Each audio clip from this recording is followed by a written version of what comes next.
Yes, indeed. It's another Saturday night, so you know what it is. It's another Saturday night shoot the breeze. This is episode 237. Imagine that.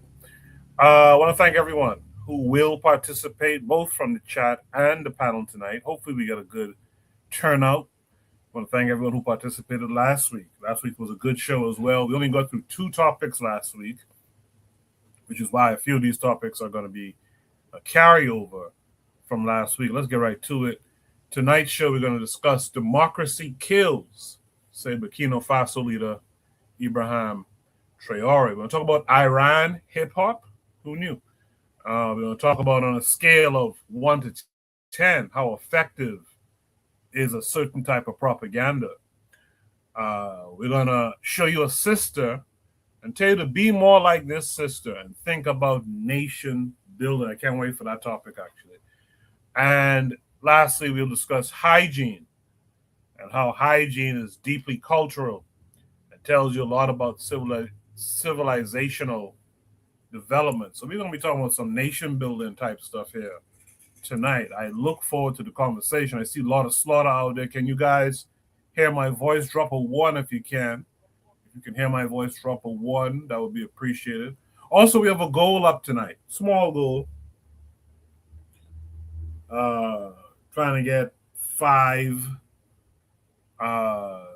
super chats. 5 super chats. So whatever you can give, 1, 2, 5, or anything in between, try to donate to the show. Let's get a culture of supporting the things. I mean, truly supporting the things that we tend to enjoy. With that said, I'm going to start the show officially, and on the other side, I'll drop Shoot the Breeze topic number 1, as well as introduce any and all of my panelists and anyone in the chat. So please stay tuned. In the meantime, hit the like button, share the show, invite a friend to check out what we do here every Saturday night, 8 p.m. Eastern Standard Time. So do stay tuned.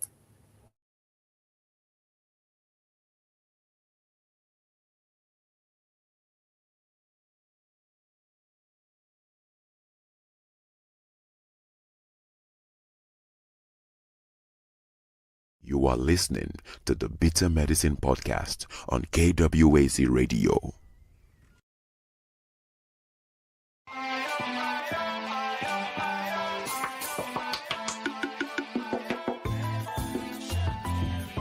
Welcome to the Bitter Medicine Podcast, where it's all about Black empowerment. Our show focuses on Black news and entertainment, arts, science, economics, history, people, and strategies that uplift, empower, and motivate Africans within the diaspora. And now, your host, whose favorite color is black, Goku.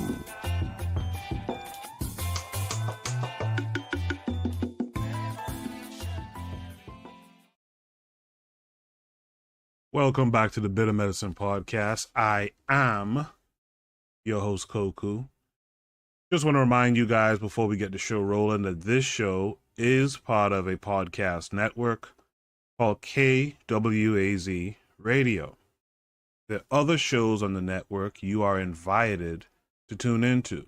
This is D Webb with the Harsh Reality Podcast, asking you to tune in where we tackle the news of the day that affects our community, only on KWAZ Radio. Peace, family. This is Oni, inviting you to listen to the Pro-Black Perspective, where Black problems are addressed with Black solutions.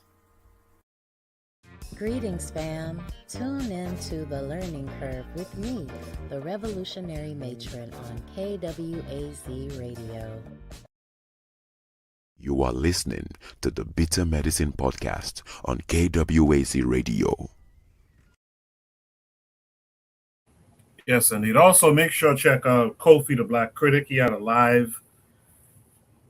Was that last night? Yeah, I think it was last night he had a live. Pretty good stuff. Make sure to check him out. You can check out the playback as well. Make sure to check out Realm in the Bush. That's considered cheek. Check out Forecast Radio. Remember, Forecast has his book out. Make sure you guys support that effort. The book is called The History of Racism, A Guide to White Supremacy. Make sure to pick it up on Amazon. There's the hardback cover, or the hardcover, I should say, and there's the Kindle version. Support that brother. Let him know that you support him as well. And last but not least, Brother Bakari, BBN Network. Make sure to check out all those podcasts under the KWAZ Radio banner. With that said, let me welcome in my first panelist of the night. Always trustworthy, always timely, Mr. Black Steel. How are you this week? I'm doing great. How about yourself? I'm hanging in there, man. Thanks for coming through as always. All right. Yes, sir. Without further ado, let's just get right into it. It's just me and Black Steel, but that's all right. In the chat, a lot of slaughters here. Arthur is out there saying bucka buck, bucka bucka, booyaka booyaka. Should read topic number 1. Democracy kills, says Burkina Faso leader Ibrahim Traoré. This comes with several links, so we'll work our way through them, and hopefully others will join us in the meantime. So the first one is going to take us to X. Make sure you guys can see my screen. Wait, doesn't seem like you. Okay, here we go. Before we get into it, let's welcome in Buana. Buana, how are you this week? I'm good. I hope everyone is well. Yes, sir. Thanks for coming through as always. So again, should be topic number 1. Democracy kills, says Burkina Faso leader Ibrahim Traoré. This tweet from Global Eye News says Burkina Faso's Ibrahim Traoré says democracy kills. People must forget about democracy.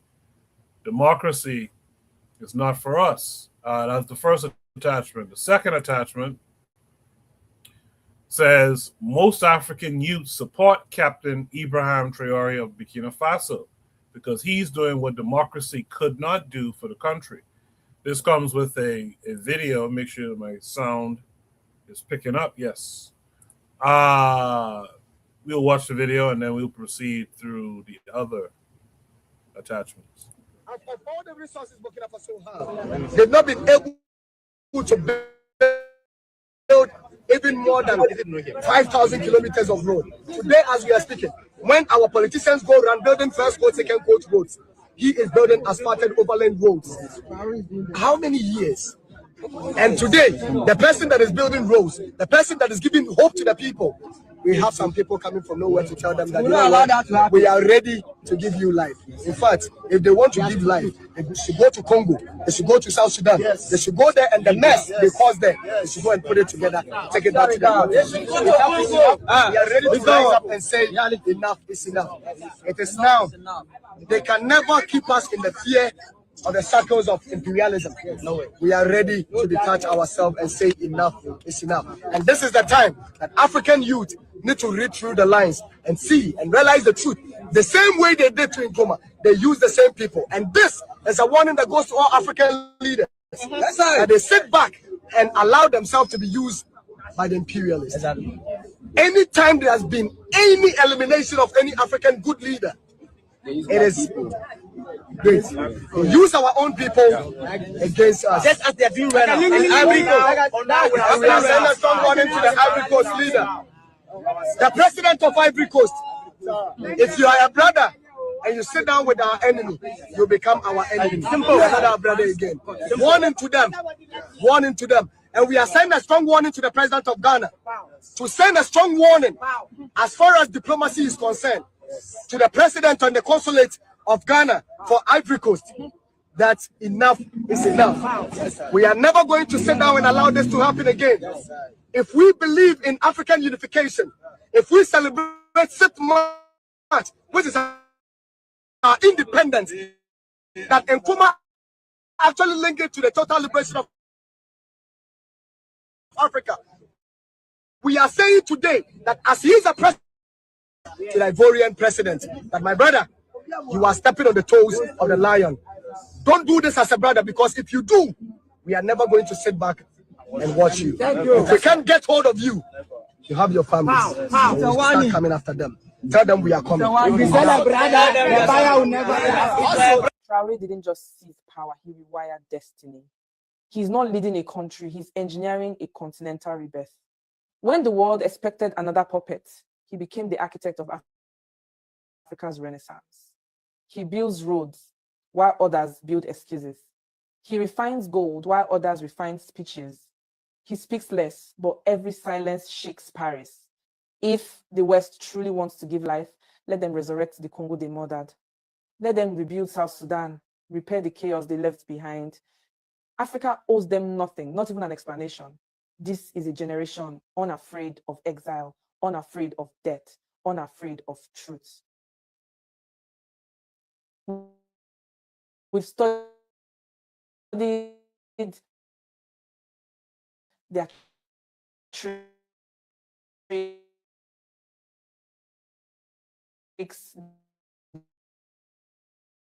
the coups, the sanctions, the psychological wars, they could not kill. The lions are no longer sleeping. Traoré is not a man, he is a signal. And that signal says Africa has re-entered history. I just want to say that that's how that black man spoke just now, and how the narrator even spoke, black woman. This is how every black man and every black woman should be talking, should be thinking this way too. It's important to have that spirit, even if you don't agree with this concept of anti-democracy or whatever. But that's how we should be thinking and speaking to one another, to be quite frank. But we have more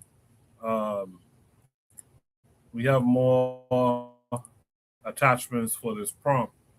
This one comes from Typical African, one of my favorite accounts on Twitter. It says democracy took loans and aid just to loot them while patronizing foreigners who loot resources, whereas Captain Ibrahim Traoré uses revenues from Burkina Faso's resources to develop infrastructure and the economy.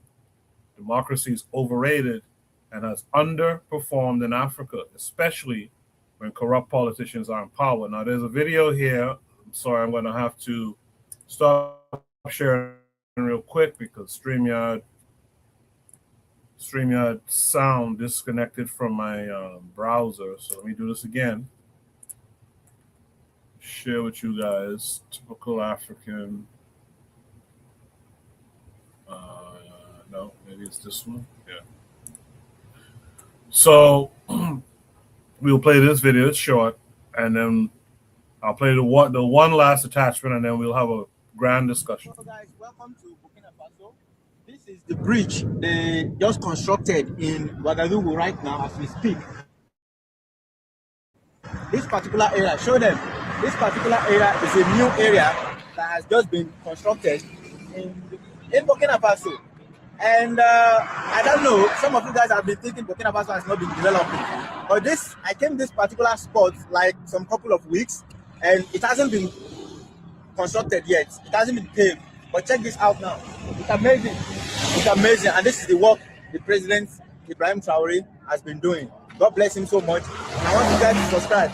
Share this video so people can know that Burkina Faso is really developing. I love you guys so much. And if you want to see the full video, check out on my YouTube channel. I dropped the full video. But check this out. Isn't this amazing? This is Burkina Faso. I love you guys. So guys, welcome to Burkina Faso. This is the... So again, they haven't had this kind of development in the 20 years prior to Traoré taking power. This is the last attachment here, and then we'll have our discussion. Il droit de l'homme, Monsieur Président,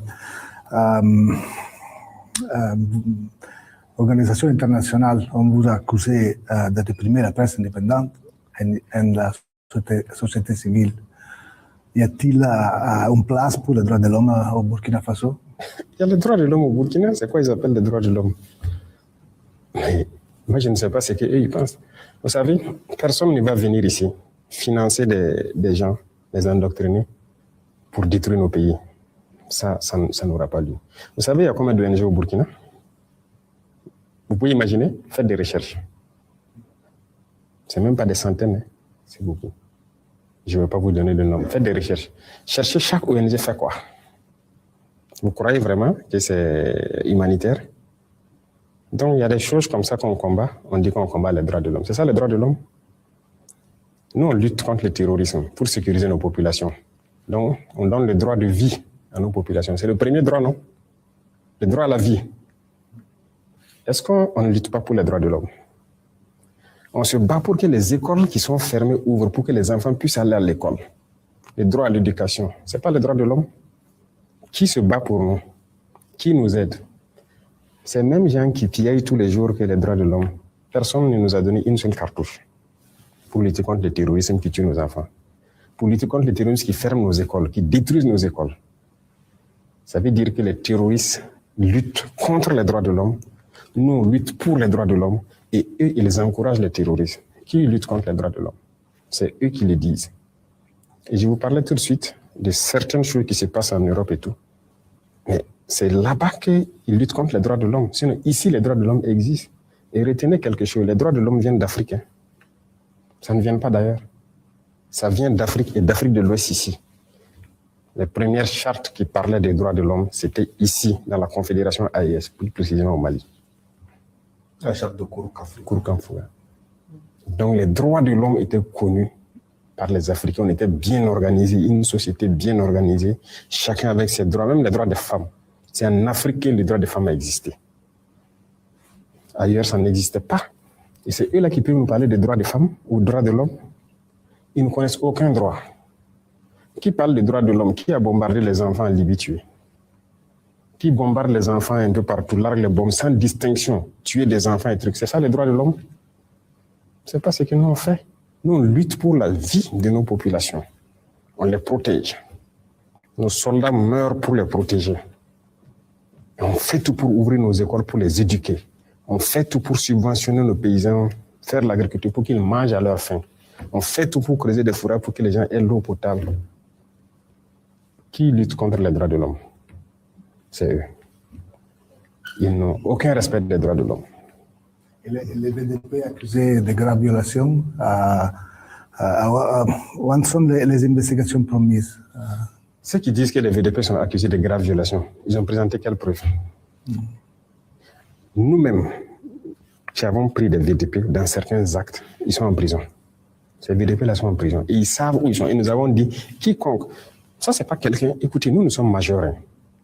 Nous sommes majeurs. Il ne faut pas que quelqu'un va nous voir comme des sous-hommes. Nous savons ce que nous faisons. Et c'est cette mentalité aussi qui est dangereuse. Parce que souvent, certains dirigeants en Occident et trucs là voient les Africains comme des sous-hommes. Et donc, ils viennent ici comme si ils doivent nous apprendre des choses. Je vous ai dit que le droit à la vie, c'est nous, on enseigne ça au reste du monde. Personne ne nous enseigne ça. Donc, c'est vrai qu'il y a eu quelques petits problèmes avec certains VDP. Il y en a qui ont fait des bavures et autres. Ils sont en prison. C'est sans état d'âme avec ça. Maintenant, tout ce qu'ils disent là, ils ont eu quelle preuve? Rien. C'est nous, quand les gens nous accusent, on fait les investigations. Et très souvent, on part trouver que c'est ce qu'on appelle la perfidie. Les terroristes, ils viennent, ils font des massacres dans des endroits, avec souvent nos tenues. Même souvent, on dit que c'est l'armée. Et puis ils partent. Ils sont venus dans les tenues de l'armée. Oui, mais c'est pas nous. Ils mettent nos drapeaux, tous nos insignes, et puis ils viennent faire. Et les terroristes publient des vidéos. C'est ça. Mais pourquoi ils ne nous voient pas? Les terroristes publient sur les réseaux sociaux des vidéos où ils sont dans nos tenues, dans nos accoutrements et tout. Ils partent faire des actions. Et puis après, ils filment une donnée à ces gens, à ces individus-là pour dire que ce sont des forces armées. Ils sont bien au courant parce que c'est eux-mêmes qui partent là-bas. Comment ils ont fait pour avoir le canal avec les terroristes pour avoir des images? Comment ils font? Et il y a des gens même qui ont le culot de nous dire qu'ils ont filmé. Je me rappelle une fois, une ONG qui, par image satellite, ils ont vu des Maliens en train de commettre les forces maliennes en train de commettre des exactions. Ils n'ont même pas honte. Ils n'ont pas l'intelligence de savoir que ce qu'ils disent n'est pas bien. Pourquoi je dis non pas l'intelligence? C'est parce qu'ils voient le noir toujours comme un sous-homme. Sinon, si vous avez la capacité d'avoir des satellites pour voir des forces en train de commettre des exactions, mais vous n'avez pas de capacité d'avoir des satellites pour voir les terroristes. Vous nous insultez alors. Ici, tout notre combat, c'est pour la survie de nos populations et leur sécurité. Et on vit bien. On vit bien, on est en bonne harmonie. Sinon, bon, on ne pourrait pas aller où on veut. Et voilà, on ne pourrait pas agir. Et vous pouvez vous balader au Burkina. Hein. Vous pouvez aller partout où vous voulez. Vous allez voir ce qui change au Burkina, qu'est-ce que les populations apprécient de notre révolution et tout. Et ça vous fera beaucoup de bien.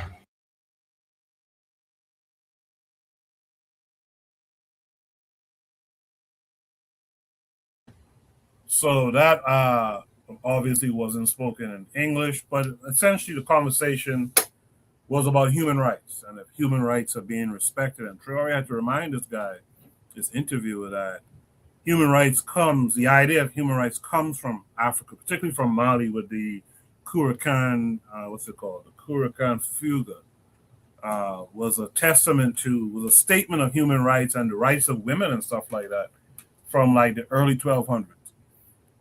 Then after that, Traoré goes into the idea that these foreign entities aid and enact some of these terrorist attacks. They actually dress up like Traoré and them, carry out these assaults, and then give video, quote unquote, evidence to the foreigners who are backing them, for the foreigners to say, "See, look at these Africans." And he mentioned something in there too that's necessary. He mentions how the world sees Africans as subhuman or as subordinate.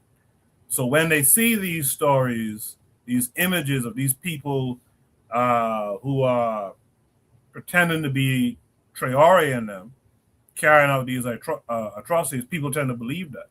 People tend to run with it. But at the end, he basically says, talk to the people.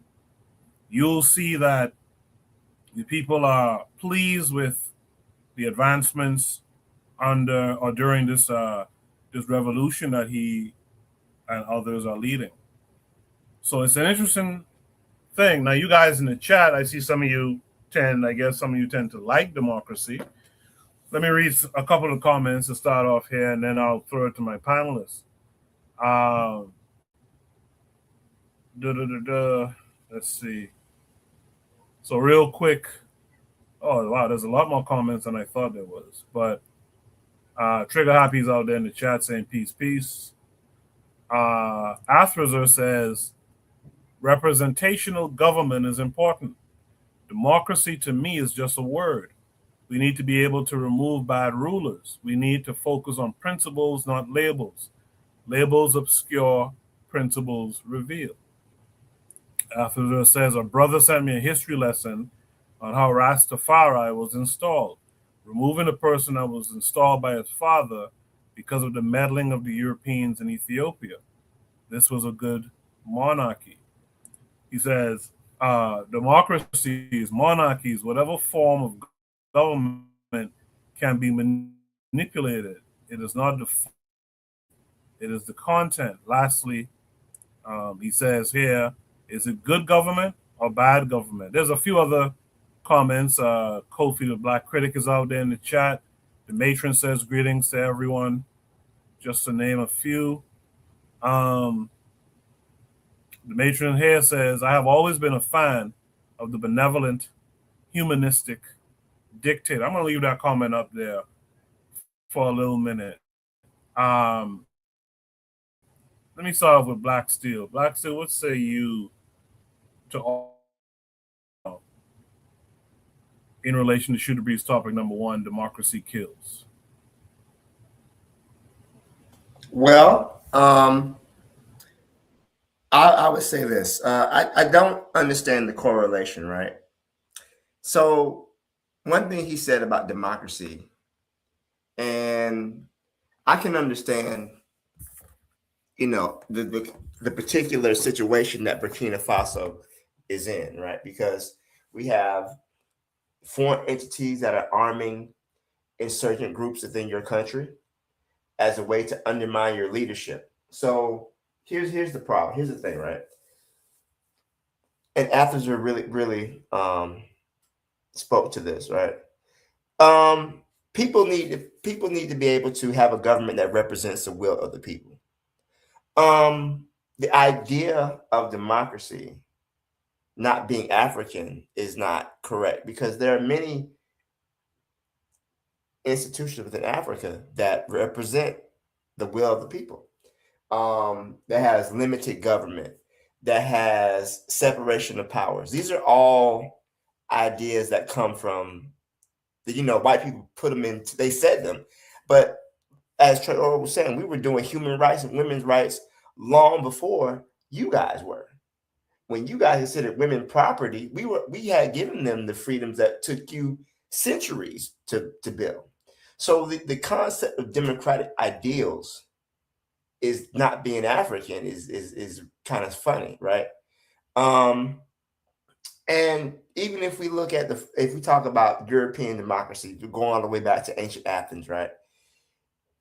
The governments that were in Africa were much more, open, much more had more will from the people than anything that was being done in Europe, right?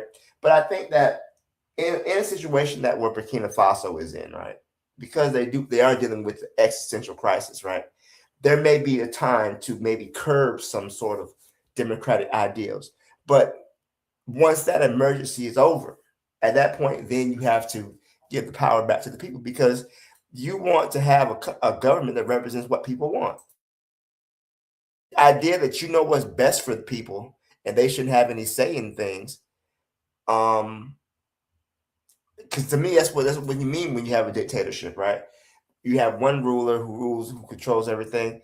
And I'm not saying that's what he's advocating for, but to say that democracy kills, and then to kind of say, oh, look what happened with Libya and so on and so forth, I would hardly call what Gaddafi had a democracy, right?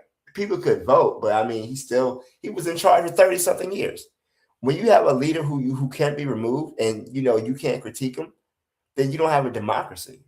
So, yeah, I don't believe that, relating the two means that democracy is bad. You need to have, as a leader, you need to be able to be held accountable for the things and your actions that you do. And the people need to have a voice in the way they're being ruled. That's what democracy is. Nothing about that is anti-African. Nothing about that is killing people. I think that we need to educate the citizens of the country, because one thing about democracy is that you need a well-educated citizenry for it to work. And I think that as you educate the people, as you're, improving your nation, then I think that you're going to have a much better outcome. So I'll leave it there. Thank you. Appreciate that, Black Seal. I will say, and I'm glad that Black Seal referenced it a few times. These guys are at really the beginning of a revolution. I don't think you need democracy yet. I agree with the matron in that I believe you have the benevolent, humanistic dictator. You give them a chance to guide the country where it needs to go, get rid of the problematic elements, etc. What happens, and I think this is the thing we cannot forget, the way democracy is practiced now and the way it is pushed on Africa too, by the way, Western democracy, you can be that benevolent, humanistic dictator, and they'll arm what do you call it? They'll arm a threat against you. They'll propagandize your people against you. And before you could even really do anything good with the country, you'll be out of there, if not killed out of there, deleted out of there, right? So I just want to make sure that we're all aware of that when we have in this discussion, that I don't know if he said democracy never, But I do believe that he's saying, like, right now, we don't need people who are still, we've said it before, and it's a kind of a crude statement, but the masses are asses. Do you want to have a democratic election now when these guys are just percolating? Me personally, I don't think so. But let's hear what Buana has to say about it. Buana, what say you? I think that I agree with the both of y'all brothers. I agree with the both of y'all in this respect, because you should have a say so in the affairs of your country. That's important. You can't be paying taxes to the country. You can't have obligations to the country without the privilege of having the say so as a citizen within that country. As far as Western style democracy, I do believe Western style democracy, as it's been practiced not only in Africa but throughout the world, has been a killer. Whether it's to their citizens in the country or the other people outside of their countries, respectively, they've killed people. Western style democracies, and that is a fact. Parliamentary democracies stagnate. If Western democracies kill, parliamentary democracies certainly stagnate. You'll have these people sitting in parliament discussing on matters that are trivial, fixing the roads. It takes 30 years to build a building. You can't wait 30 years to decide whether a certain energy should be provided for your constituents, or it shouldn't be provided for your constituency. It shouldn't take 30 years to do that. So I think that parliamentary democracy certainly stagnates. I'm concerned, though. I'm concerned because there are many people, African leaders in particular, who have a history. When they get in power, they all about the people, and then 30 years later, they still talking the same rhetoric. And I hope this is not an issue of history repeating itself with Traoré, because many African leaders began in the same vein of Traoré back in the day. So I hope it's not the same old merry-go-round. If you have an issue with Western style democracy, well, create African democracy, whatever that looks like. Even if you have to dig into the history books to see how effective in terms of politics, African style democracy could work in Africa. Even if it means you extend the term limits. If you can't do it in 5 years, if you can't get certain things done within 5 years, extend the terms, extend it to 10 years, extend it to 15 years. But certainly, I don't think you have some leaders who've been in power for 50 years. You mean to tell me there's no one else in that country who can't govern the country as effective as you? That is fanciful. That is fanciful.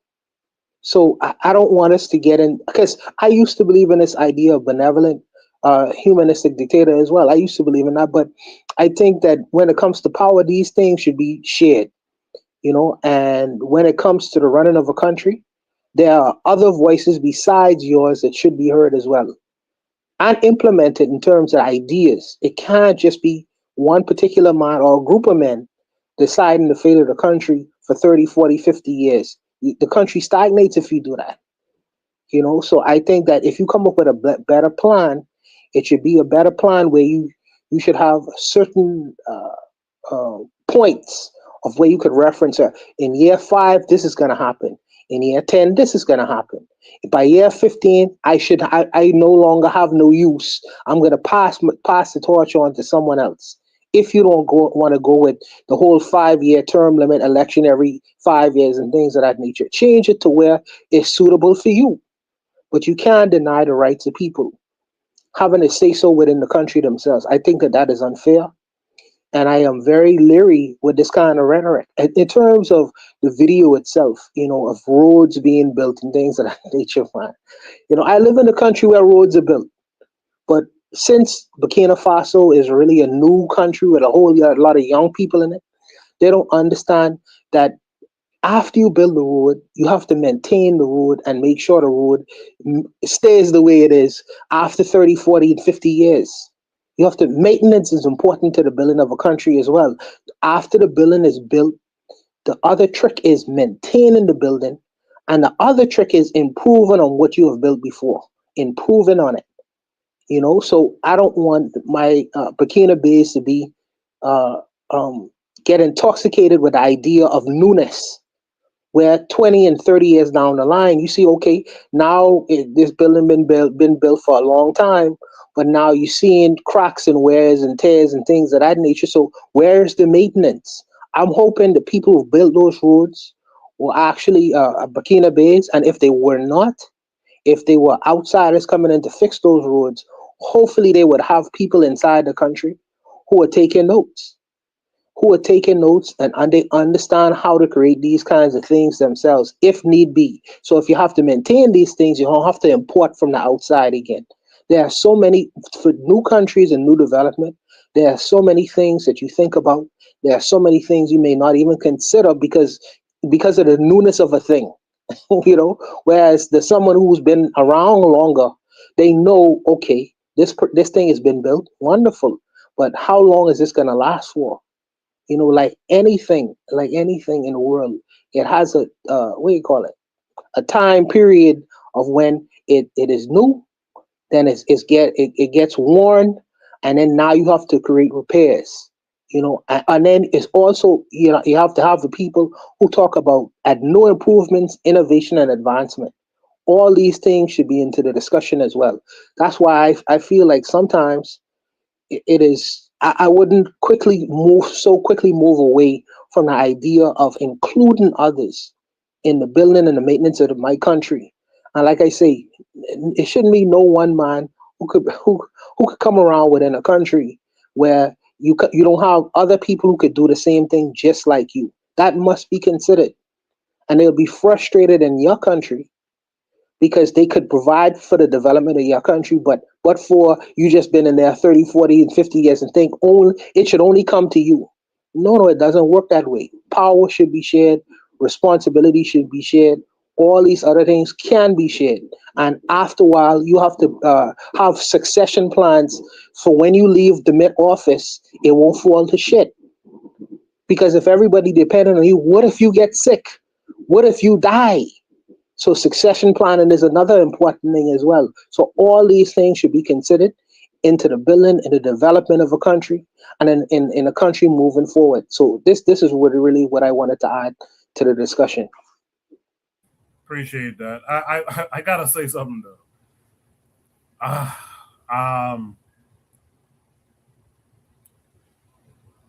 Afro pessimism is a big deterrence for progress. The idea that if I took leadership in a black nation, that I might be just as bad as the people before me, I have a problem with that. Give me the chance, the honest chance, to take the place, the country, or the nation to the next level. And everything that y'all said, no one said anything about, you know what, he might come in there and he might not just build roads, he might build bridges, he might build this, that, he might do this, that, and the other. And I think that's a little bit problematic. If I'm to be honest, who would want to take leadership after hearing that doubt of African leadership? I understand we've had assholes in the past, but guess what? Those were puppets of the West. The same people folks is clamoring to get democracy from. Those were those puppets. They were the ones to misuse this thing called democracy and use propaganda against their people and all that. I think we got to move past that. Because what's going to happen is you're not going to have people in earnest who want to take these positions. I don't want to be doubted from day one and lumped in with the previous assholes from day one. I think that's something we got to consider. You know what I mean? After makes a point. He says caution is not pessimism. Actually, caution is pessimism. There is an element of pessimism in that. Like Trigger Happy said, 9 out of 10 of these people were puppets. And I shouldn't. If I've sat down all my life and I watch 50 years of bad governance, and I say, you know what, man? I have examples of when we were great. I think Buana might have mentioned, Blacksteel might have mentioned. I have all these years of watching the nonsense, and I say, you know what? I'm taking it back to what we had before. Like recently, I think it was either early this year, late last year. Traoré it was said at least that he had selected a council of elders or something along those lines, right? The way we used to do things, right? I think it was Blacksteel who mentioned before times the king didn't have absolute power. He still had a council he had to correspond with, right? The point I'm making, authors are in the chat, is when we put these messages out that we have to be wary and leery of an African who comes along and is trying to do something. That's not helpful. That's not helpful at all. It provides a chink in the armor for the Western powers now to come and disrupt everything that's being done. Is that not agreeable? No, I don't think so. No, I don't think so, Coco. No, I don't think you finished? No, yeah, well, take it away. No, finish, bro. Finish, brother. Finish. I'm done. Go ahead. Tell me where if you put the doubt in people to be leery, constantly leery, at the start of a revolution, are you not inviting the Western powers who are gunning for you, who are gunning for this man, to come in with their propaganda? No, I don't think so, Coco. I think that, you should always hear two sides of an argument. Not even an argument. If this gentleman is 47, 37, 38 years old, and someone who is 47, 57, who's seen the changes in the country, who understands human behavior, who understands the world a little bit more because he's lived longer. I'm not saying that because he's smarter. I'm saying he's lived longer. So he understands some human realities the younger gentleman, the young optimistic gentleman might not be aware of. So that blinder, I'm helping him remove that blinder that he may not see at the point of where he is in his life. I'm making him aware of that. I'm not trying to steal his thunder. I'm just making him aware of that. I'm making him aware of the fickleness of human beings. People will cheer you one day and say worship you one day, and the next day they'll call you the devil. A younger person should be aware of things like that. They shouldn't have. I'm thinking I am making the leadership more smarter, more intelligent. Especially like if you live in a certain kind of world, you understand certain realities that exist, whether you want to admit it or not. Now, I am an optimist. I am not, but I'm also a pragmatist as well. I'm a pragmatist as well. And I don't want to walk through the world with blinders on. Neither should I pass that on to the younger generation so they could not be aware of certain things. And when certain problems befall them, which is an eventuality of life, they will know how to deal with these things. So I'm not trying to be a negative. If it would be unwise for me to know better and shut my mouth and not say nothing and say, I'm going to just be optimistic. I know enough about human behavior to know, the reality, not only of him, that optimistic young man, but the people around him as well, from the young person to the older person, because I've lived longer. So, I mean, I understand, and I'm not, you talk about Afro pessimism. I feel like I'm a very optimistic individual, but I'm a pragmatic individual as well.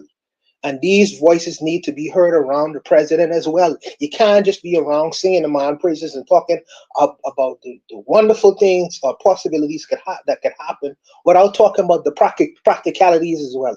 And I would be hold on, let me finish. I would be negligent. I would be negligent in my life experiences not to express this to the leader.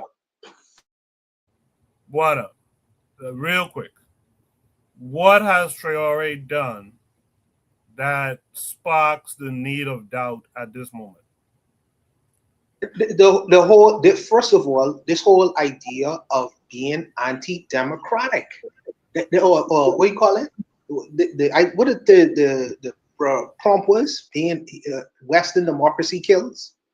If Western democracy kills, first of all, it sends a signal out to the people who live and have to exist in the space that he lives in, that who want to have a say so, who want to have the say so in the affairs of Burkina Faso. When they hear the leader say that democracy kills, they say, "Oh, this person don't want us to participate in the affairs of our country," and that going to sow discontent. And after discontent, what comes after that? You're inviting people in the country to do harm to you, because the people around you say, "Well, I'm not going to be paying taxes to my government. I'm not going to have all the obligations of a citizen, but have no say so because this leader doesn't want me to have no say so because he's anti-democratic." No, I must have a say so in my government. If I provide all the taxes and revenue for you to do all the things that you're capable of doing inside your country, I'm not going to sit back and have nothing to say about that. Absolutely not. That should be invited. In my mind now, in my mind, the president should invite people to give advice or to give their opinions, especially if they're citizens of his country. And I'm saying you inviting turmoil into your country when you start talking like that. That's all I'm telling you. But who's to say that he doesn't invite the ideas of trusted people around him? You asked the question. You asked the question, right? No, but that's the point. I'm saying we're just saying things without knowing.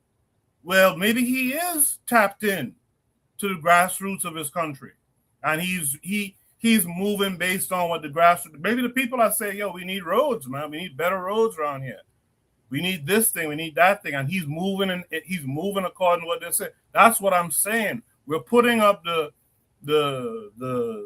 dark cloud without really knowing what's going on. That's true. Doubt. It creates doubt. That's very true, Koku. But I also think that we've seen in the past, right, how many African leaders come on board with popular support, and then over time, once they refuse to leave power, then it becomes difficult. Let's look. So even right now, you have a small country like Equatorial Guinea, right? That's been ruled by the same family almost since independence. We got the issues of the dictatorship in Togo. That's another problem. We got who could forget Mbotu, how he did the Congo. So maybe we don't want to sound the alarm just yet, but there's something like that when someone says democracy kills. Maybe it's something that we need to be concerned about. I'm not ready to ring the alarm just yet. It's not even a yellow flag yet. Maybe it's like a greenish yellow flag, but it's just something we just need to keep our eyes on. I could live with that. That makes more sense. But to say, yeah. Anyway, let's welcome in our brother Kofi, the Black Critic. Kofi, how are you this week? I'm doing good. You can see I'm on the road right now, but I enjoy the conversation. I'm always doing something ripping and running. So with the conversation that I have, it says, I'm a responsive democracy kills, and I agree with a lot of what Black Steel and Juana said. And we have to really differentiate between what is democracy. White people didn't create democracy. White people like to tell you they created democracy. They created Western democracy. Was the first time democracy ever existed was during the time of Western civilization with the Greeks. That's totally not true. Africans had a society, right? We had a democracy. We had a monarchy. We had also a democracy where we had heads of state. We had council. We had all these advisors that we have. So we can't let our Western sensibilities or Western people taint something that we created that they bastardize. If you're a president of somebody, you can't be the president of something and have like a monarchical type ideology. If I'm the president of something and Ibrahim Traoré is the president of something, that means, I mean, he came to power in a different sort of way. But if you're the president of something, you're saying, hey, look, I have a board, I have advisors, I have all these people that I have, and my board and all my advisors, right? They could come together and say, you know what, you are the leader, but a president, even if you're a king, you have a monarchy, they have to listen to their subjects. The only difference is with a president and a king, the king could always say, you know what, I don't care what my subjects are saying, I'm gonna do what I want to do. You know why? Because I'm king. If you're a president, you have to be held accountable, like Wanda says, right? Even in this country, you had black people during the civil rights era where you're paying taxes and it was taxation without representation. Like Wanda said, you're not gonna be charging me taxes and I gotta give you a portion of my hard-earned money and I don't have a say-so in it. So I think we just need a fresh look at what democracy is. Go back to the elders back then. Okay, what worked before colonialism? What was we had a system that was working before colonialism. So let's take what we were working during colonialism and take a new first. Okay, we like certain things that quote unquote the West have given us. Let's incorporate all these things and have something that's a working model that benefit us and us only. But someone else said something about Haile Selassie, and that was a good monarchy, whatever. And any monarchy that's fixated around religion, especially something that black people didn't cultivate, I'm against that, right? So, and Haile Selassie, he's a very interesting person. So I don't think he's a good example. But what we need to do is pretty much just incorporate things that works for us, and they should be term limits, because there's no term limits on a president. That's why a monarchy would never work. If anyone that's familiar with Game of Thrones, I'm pretty sure Black Seals with Game of Thrones, there's the thing called the Mad King. If you have a Mad King and he could do whatever and say whatever, yeah, I'm for the people, I'm for the people. But if he backtracks and on his promises coming to the throne, you have to wait till the man dies, or there's going to be a coup. Like, we don't want that. There's a reason why there's coups, right? Especially someone who's been there for so long. No, if President Tory, Abraham Tory is there, or any African president, like, hey, look, these are my term limits. I gotta do what I have to do. You know why? Or I will be removed from office. Right? To me, that's a whole lot better. That's a better working model for any working, functioning government. That's pretty much it. I just want to point out something too. People talk about democracy. In America, there's a democracy, right? Black people are paying Hell taxes. no, ain't democracy in America. Black people are paying taxes. What say do they have? What do black folks get in return for paying these taxes? They went to a war the other day. Was black folks consulted? No. But that's why when you have law, when you have lawyers, they say we're practicing law. I never understood why they say, well, we're practicing law, because it's something that they're putting in practice that is pretty much, it's supposed to be a working model. So, democracy is a working model because, from my view, my historical viewpoint, it was never meant for all people.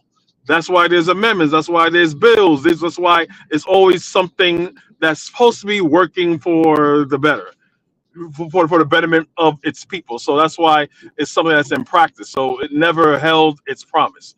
I'm not going to go off on a Malcolm X or Martin Luther King speech. It never held its promise, and that's why democracy, in the westernized sense, is tainted. Because when you talk about democracy, everyone thinks about Europe and America, and us as black people living in these places, we can't even we can't do that. Like, everyone needs to go to the Bit of Medicine podcast. If we go to the Discord, I was looking at religious thing that someone posted there, and it was a bunch of Nigerian Christians And the guy was saying the reason why Nigeria, why Christianity is good, is because of the missionaries, and the missionaries brought civilization. I know I'm kind of like going off topic, but I'm saying that to say if African people think that the standard of civilization, of democracy and religion and God is Europeanized, then yeah, we don't know what we're doing. We're being very dysfunctional. So yeah. Go ahead, Blackstone. Go ahead, brother. I would say this: America is not a democracy, right? America is a constitutional republic, right? Not so much as democracy. They have democratic ideas, but then we elect representatives that represent the people, right? So that's why you have a Congress and a Senate. You have the House and the Senate that represent the people, right? You elect representatives they're supposed to support you, but that's what it's written down to be. You look at the Constitution, whatever. In reality, the United States is a plutocracy, is a corrupt plutocracy, right? Where the rule is not by the people, but by the rich people, right? So in a true democratic society, majority rules, right? So you have majority rules, but then you also have minority rights, where you have, even though you have the rule of the majority, but yet the rights of the minority are to be respected. You don't have that in the United States. Anything that the majority of the people want, 9 times out of 10, is not going to happen if the rich don't want it. So I would definitely say the U.S. is not a democracy. It's more of a plutocracy, which means ruled by the rich. It's what the rich and the wealthy people want in America that gets passed by law, not the other way around, not with the will of the people. And we can go into a long. Say what? Do you want that in Africa? Absolutely not. We do not want a plutocracy. What Traoré is talking about. This is what Traoré is talking about. But when he's conflating plutocracy with democracy, is not the same thing, right? You don't have a situation where. Go ahead. America dresses up democracy. You're correct. And Provide Trigger said in the chat, America dresses up this thing called democracy, but those who know what it really is. And this is what this guy over in Africa is saying, yo, we don't want that here. We don't want that here. I'm sorry, Black Steel, go ahead. No, I was going to say, no, you're right. But yeah, we don't want a situation where it's only a few people who've captured the mechanisms of government, and they're able to kind of destroy the will of what the people want. And I think that's something else we have to say. We don't want to see the will of the people destroyed. We want to see what people want happen in the government to a certain degree. But I also understand, again, to my point about the precarious situation that this country is in, right? We understand they're under attack by foreign entities, by people who want to destroy their country. And when you come to a situation like that, you may have to curb some things. You know, even in a quote unquote country like the United States, during wartime, there are certain things that have to be curbed, certain individual freedoms and things like that. You may have to put a hold on that. But the expectation is that that's only in times of emergency. Even if you look at in the Roman Republic, if we're going back then, right? They didn't have a democracy, but in times of war, you could appoint a dictator like Julius Caesar, for example. He was a good example. But their fear that Caesar wouldn't leave power, that's why they ended up killing him, because they were afraid he would make himself king. Yeah, and that's why they got rid of him. But the American design is not, in my opinion, a good one, because look what happened when the Supreme Court voted in that Citizens United mess. All of a sudden, corporations are people now, and they have a voice, and them giving money is a way to express their freedom of choice. And now you have the entire government being overran by the elite, you know, the wealthy 1%ers, billionaires. But yeah, you have to have certain checks and balances. And even the checks and balances that were written into the Constitution of the U.S. are routinely ignored. So if you're going to have a government, you have to have a situation where the government represents the will and the needs of the people. And I think that Traoré is doing that. Like he mentioned the roads. You have a country like Burkina Faso, that's a very economically exploited country. When the French came, they built roads, they built infrastructure only to facilitate the theft of resources from the country. It was merely meant to be things to be extracted, not to build up the wealth of the country itself. So now Traoré recognizes, he sees it, he's trying to come and create a better situation. I think that especially in a situation like this is necessary. But just hope eventually, I would like to say that we're going to come to a situation where we're no longer defending ourselves against these terrorist groups. And then at that point, we should really be talking about elections and whatnot. And if the people want to retain him as leader, that's good. But then at the same time, you have to limit yourself. Okay, I'm going to serve 2 terms and then I'm out. Or maybe you want leadership to pass to the next person after you. We don't want it to be a situation where everything is caught up in this one leader. Because then once you cut the head off the snake, then everything is over. We want a situation where you can bury the man and continue the plan. So we don't want everything as far as this revolution to be caught up in just one individual. I think that I wish the president of Burkina Faso the best. And I don't want to be presumed as a pessimistic person, but I am old enough, and so is Koku, is old enough to see. And you say you don't want to be saddled with the people of the past, but I am old enough to live in a country under a benevolent dictator before. When he initially came to power, he did almost the same exact things as Traoré. He built roads, he built schools, he built a hospital, he built many things, and people were singing his praises at the beginning of the fact that it was a new country and it was a country that was percolating at the time. But something happens when a man stays too long in office. Something happens to a man. I don't know. See, some people say absolute power corrupts absolutely. And when you have a person having that much power for that length of time, something happens to the individual human being. I don't know what it is, man. I mean, maybe it's in our DNA, in our coding. But I've seen this play before. And as a pragmatist, even Kofi on the Forbes burner in Guyana, who was doing the same exact things as Traoré.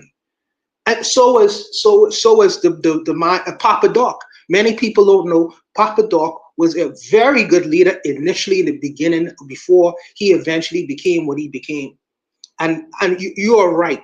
You don't want to saddle yourself with history and events and what people had to endure with other leaders. You want to separate yourself from that. But the reality is we are connected to history as well. Sometimes history repeats. And I don't want to saddle him with that kind of thing. So I don't want to speak negatively. I wish the best for that country. But I hope that I'm not watching a play that I have not lived in before. I've not lived in before. And Koku sees the results of it when he goes to Princess Margaret Hospital and what's going on inside there. This is the results.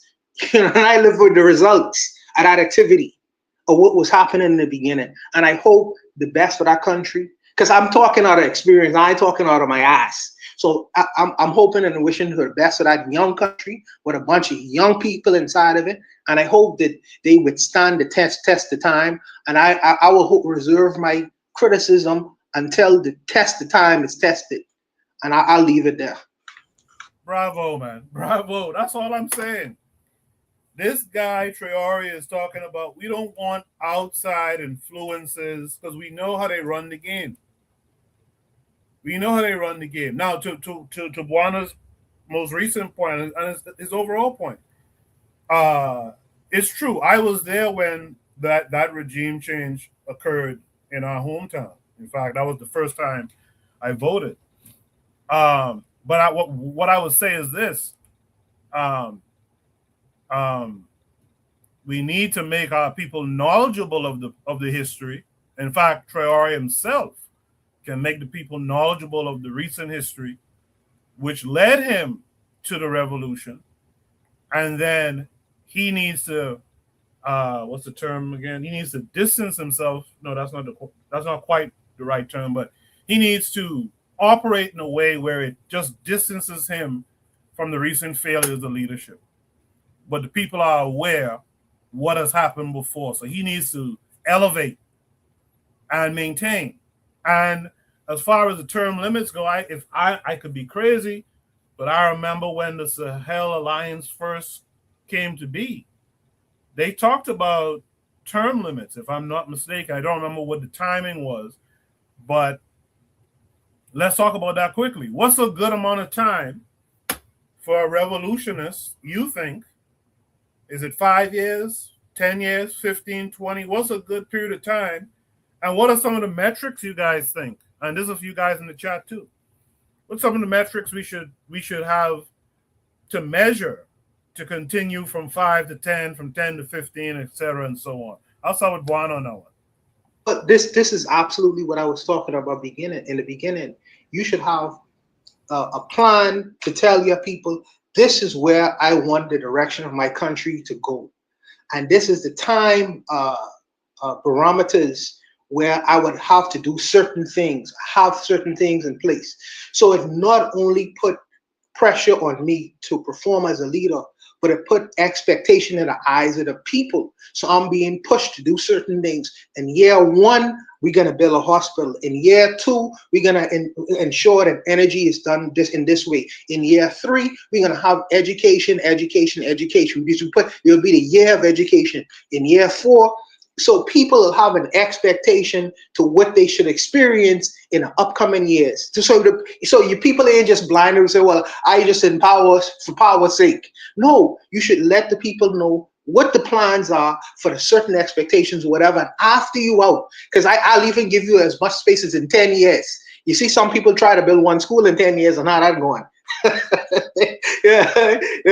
Donations. But needless to say, you should have, I'll extend the time limits to 10, 15 years. This is enough time. I feel like you should vastly be able to change the direction and course of a generation of people. Someone who went to was in school from kindergarten. By year 12, they should be coming out of that classroom ready to come into the structure and all the things that I've put in place as an adult person to add to the benefit of the country. But after 12 years of being in office, and all I got to show is, well, we don't have nothing for you to do in the country. Get it how you live. There's no proper planning in there. So I think that this should be structured. And then after that time is over, you make a declaration, say, well, I will be demitting office at year 30. I will be demitting office and handing it along to anyone, whatever, who the people elect or whatever, however you all structure that. But have it set out so the people will have expectation to in terms of what's to come in year 3, year 4, year 5, and then tell the people that. Let the people them know, but this is my thinking, this is my thinking. Yeah, well, the question was asked to you. Yeah, I want to hear your thoughts on that. Black Seal, how about you? I would say this, right? I don't want to give a set time, right? Because we don't know what the needs of the people of Burkina Faso is, right? A true revolutionary, right? A revolutionary is the fish. The people are the water, right? We're supposed to swim and get our support from the people. So we got to look at what the people of Burkina Faso need and desire. If they want infrastructure, then we got to map and plan out a time to plan that infrastructure, right? But everything needs to be above board and transparent too. We can't be hiding stuff from people. We got to account for every cent. We got to get free of these IMF loans and whatever financial attachments that we have to the Western powers, like Thomas Sankara did. So I would say this, right? Whatever time frame that you set, right, you keep it, right? No emergency extension. If we said we're gonna have elections and so on and so forth, that's when y'all have education, right? That's when y'all have that's when you have your election, and you keep your word, right? Everything has to be above board and transparent. and then reflect what it is that people want. If they need a system where they can feed themselves, I think maybe that's something that's high on their priorities, right? Open government, limited government, make sure that the people can speak to their needs and needs are being met, and you're speaking to those people, while at the same time not just ignoring those who necessarily didn't vote your way. You're still their leader. And he had situations in the past in Africa. If you elect a leader from one particular group, then his group gets priority and everybody else gets, nothing. So I think that we do is that we just kind of have to provide the people what they need and see where we would go from. If the term is 3 years, 5 years, 6 years, whatever. But I do think it needs to be a situation where we can get this person up out of here if it's a problem, right? We don't want a situation where this dude just running around 30, 40 years and can't nobody say nothing. And then, look at what happened and look what's going on in Togo or Equatorial Guinea. In that situation there, we got this dude, him and his whole family been running the country forever. And you can't or Cuba. Or you know what? Fidel Castro, when he was in Fidel Castro came into power. He was for a while. He's been dead. Yeah, he was 32 years old, Black Steel. And by the time he was like in his 80s, he still was talking about when the revolution is over. Come on, bro. But here's the thing. Revolution is a process. Revolution is a process, right? That's the truth. Revolution is not going to be over in. Revolution is a process. It's an intellectual endeavor too. It's not just let's just sit together and get guns, right? We gotta understand that revolution is a process. The Cuban Revolution is still going on.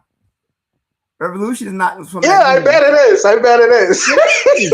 It is. I'll leave it there. Really good conversation and good participation from the chat. I couldn't read all of the comments, but shout out to Sister Cheryl. I saw Brother Bakari in the chat earlier. I hope I didn't miss anyone.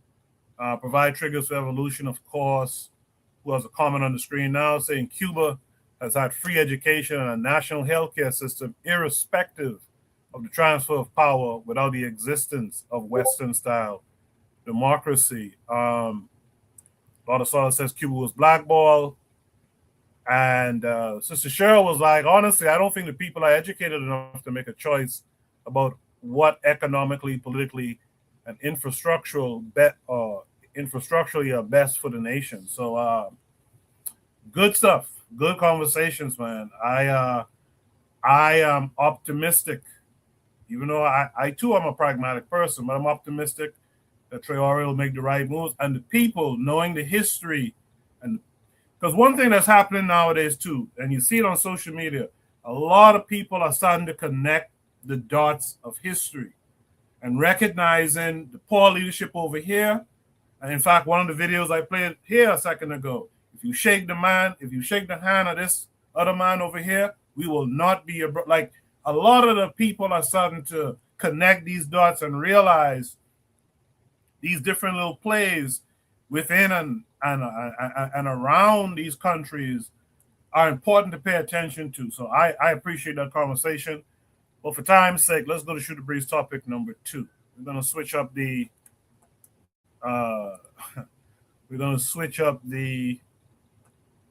vibes for a little bit. Shoot the Breeze topic number 2 says Iran hip hop.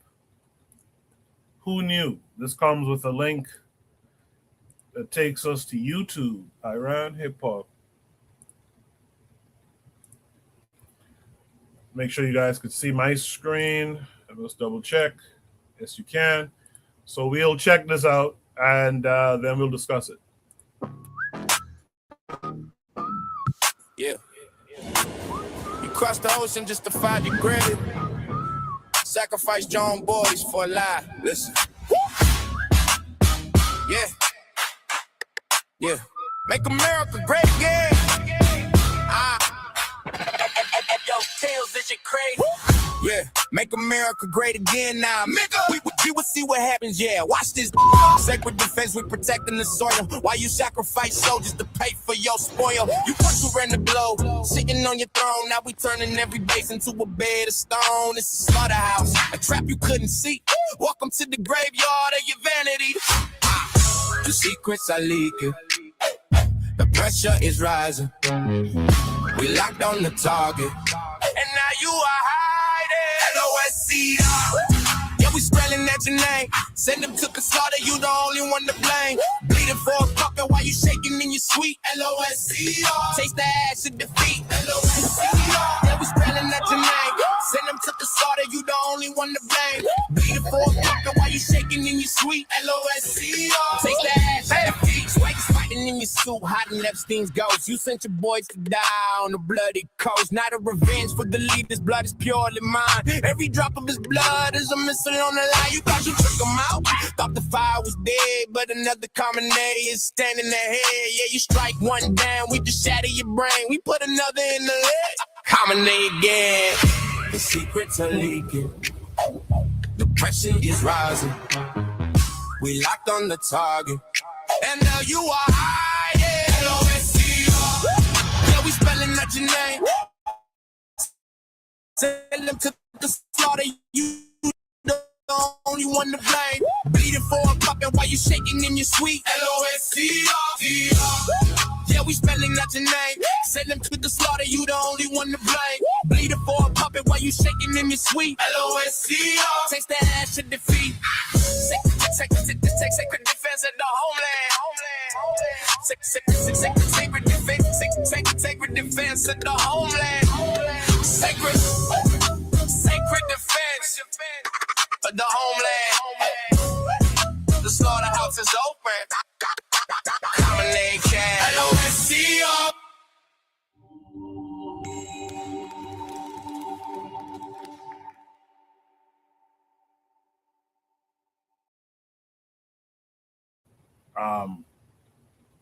Some of y'all will be bumping the anti-Traoré rap song in a couple of weeks' time. With that said, it's interesting too. Let me just read this real quick. At the end of the video, it says, "You will drown in our blood. You made a grave mistake by choosing to attack us. Among all U.S. presidents, you stand out for making one of the most reckless and misguided decisions.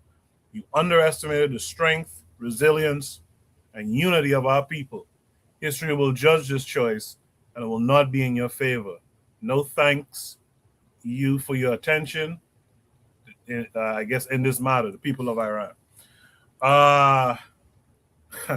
Cheryl in the chat says, "I'm thoroughly confused." The matron says, "Iranians are excellent propagandists. Who knew?" In the chat, Black Seal said, "This is the type of propaganda I'm falling for." Lord of Slaughter says, "I think it was AI who created." Yeah, absolutely, they used AI to create a song and the visuals. But Iranian rap as propaganda. Who do you guys think in the chat? Who do you guys think this was directed to, really and truly? Let me start with Black Seal, who made the comment in the chat. What say you to what you just heard and saw? Well, you know, hip hop has often been the voice of protest, right? Music has often been a tool of propaganda, spreading messages, and hip hop has definitely been at the forefront of that. I think it's because hip hop has become so commercialized that we forget how it started. You know, it was really young African Black people in New York City in particular, but throughout the United States, using music as a way to express their discontent within the system. What has happened is that it has become co-opted. We no longer run it, but I think so. The Iranians, by using the hip hop, like you said, it's AI. That is what hip hop was originally meant to be used for. Was to speak to the voices of the people who didn't have a voice, you know. So I thought it was a very good video. It definitely got their point across that this war He didn't admit, he talked about make America great again, right? The whole point of making America great again was to focus on America, not get involved in foreign entanglements. And they said something very interesting in that video. Many U.S. presidents have been enticed to go to war with Iran. But only Trump was the one who took the belt. Obama, George W. Bush, Clinton, Biden, so on and so forth. So many other presidents have been propositioned by Israel to go to war, but they said Trump was the only one who was dumb enough to do it. And overall, like I said, it was a good video. He did his job. I hate to think what would happen in the hands of somebody who was less scrupulous, who didn't really have the people's best interest at heart. But overall, I think it does a good message. We know who the enemy is. They made the connection to Epstein. Trying to say this is all, you're being led to your destruction by a bunch of pedophiles. It kind of casts doubt, especially in the eyes of Americans and the average ordinary person. It casts doubt on what this whole thing is about. How they sort of, even when you're at wartime, you always have that person who's spreading and telling you you should go home, American, or GI, you're getting killed for no reason. Or even like during Vietnam, when the Vietnamese were like, this is not your war, black people. Why are you fighting us? You got problems to deal with at home. Why are you causing us problems? Stuff like that. That sort of imaging and messaging, it gets in people's head. And this type of stuff is very catchy. Legos, even though I used to play Legos as a kid, but Legos are no longer a kid's toy, believe it or not. There are more adults buying Legos than there are children. And the cost of these things have skyrocketed. I used to be in Legos when I was a little kid. My mom would buy me Legos and whatnot. And they have a Lego store in the mall near here. I go into the Lego store. They got the Lego sets for $100, $150. You can buy the Lego Death Star from Star Wars. You can buy Lego Ferraris and everything. These are expensive toys. And it speaks to a sort of almost like a class issue where you had these people who enjoyed this toy as a child. They grew up. They didn't want to stop playing with their Legos. But now you have this AI video, this propaganda video. I think it's definitely going to influence a lot of people. So I'll leave it there. Thanks. Like I said, before you sign out completely, let me just ask you a real quick question. Well, two things. Well, first a question. So do you think hip hop today can still be a tool for liberation globally, or has it been commercialized to the point where it's just lost the edge completely? A lot of Slaughter in the chat said something like, we let the European promote our culture and now it's no longer ours. Do you think that's true what a lot of Slaughter saying?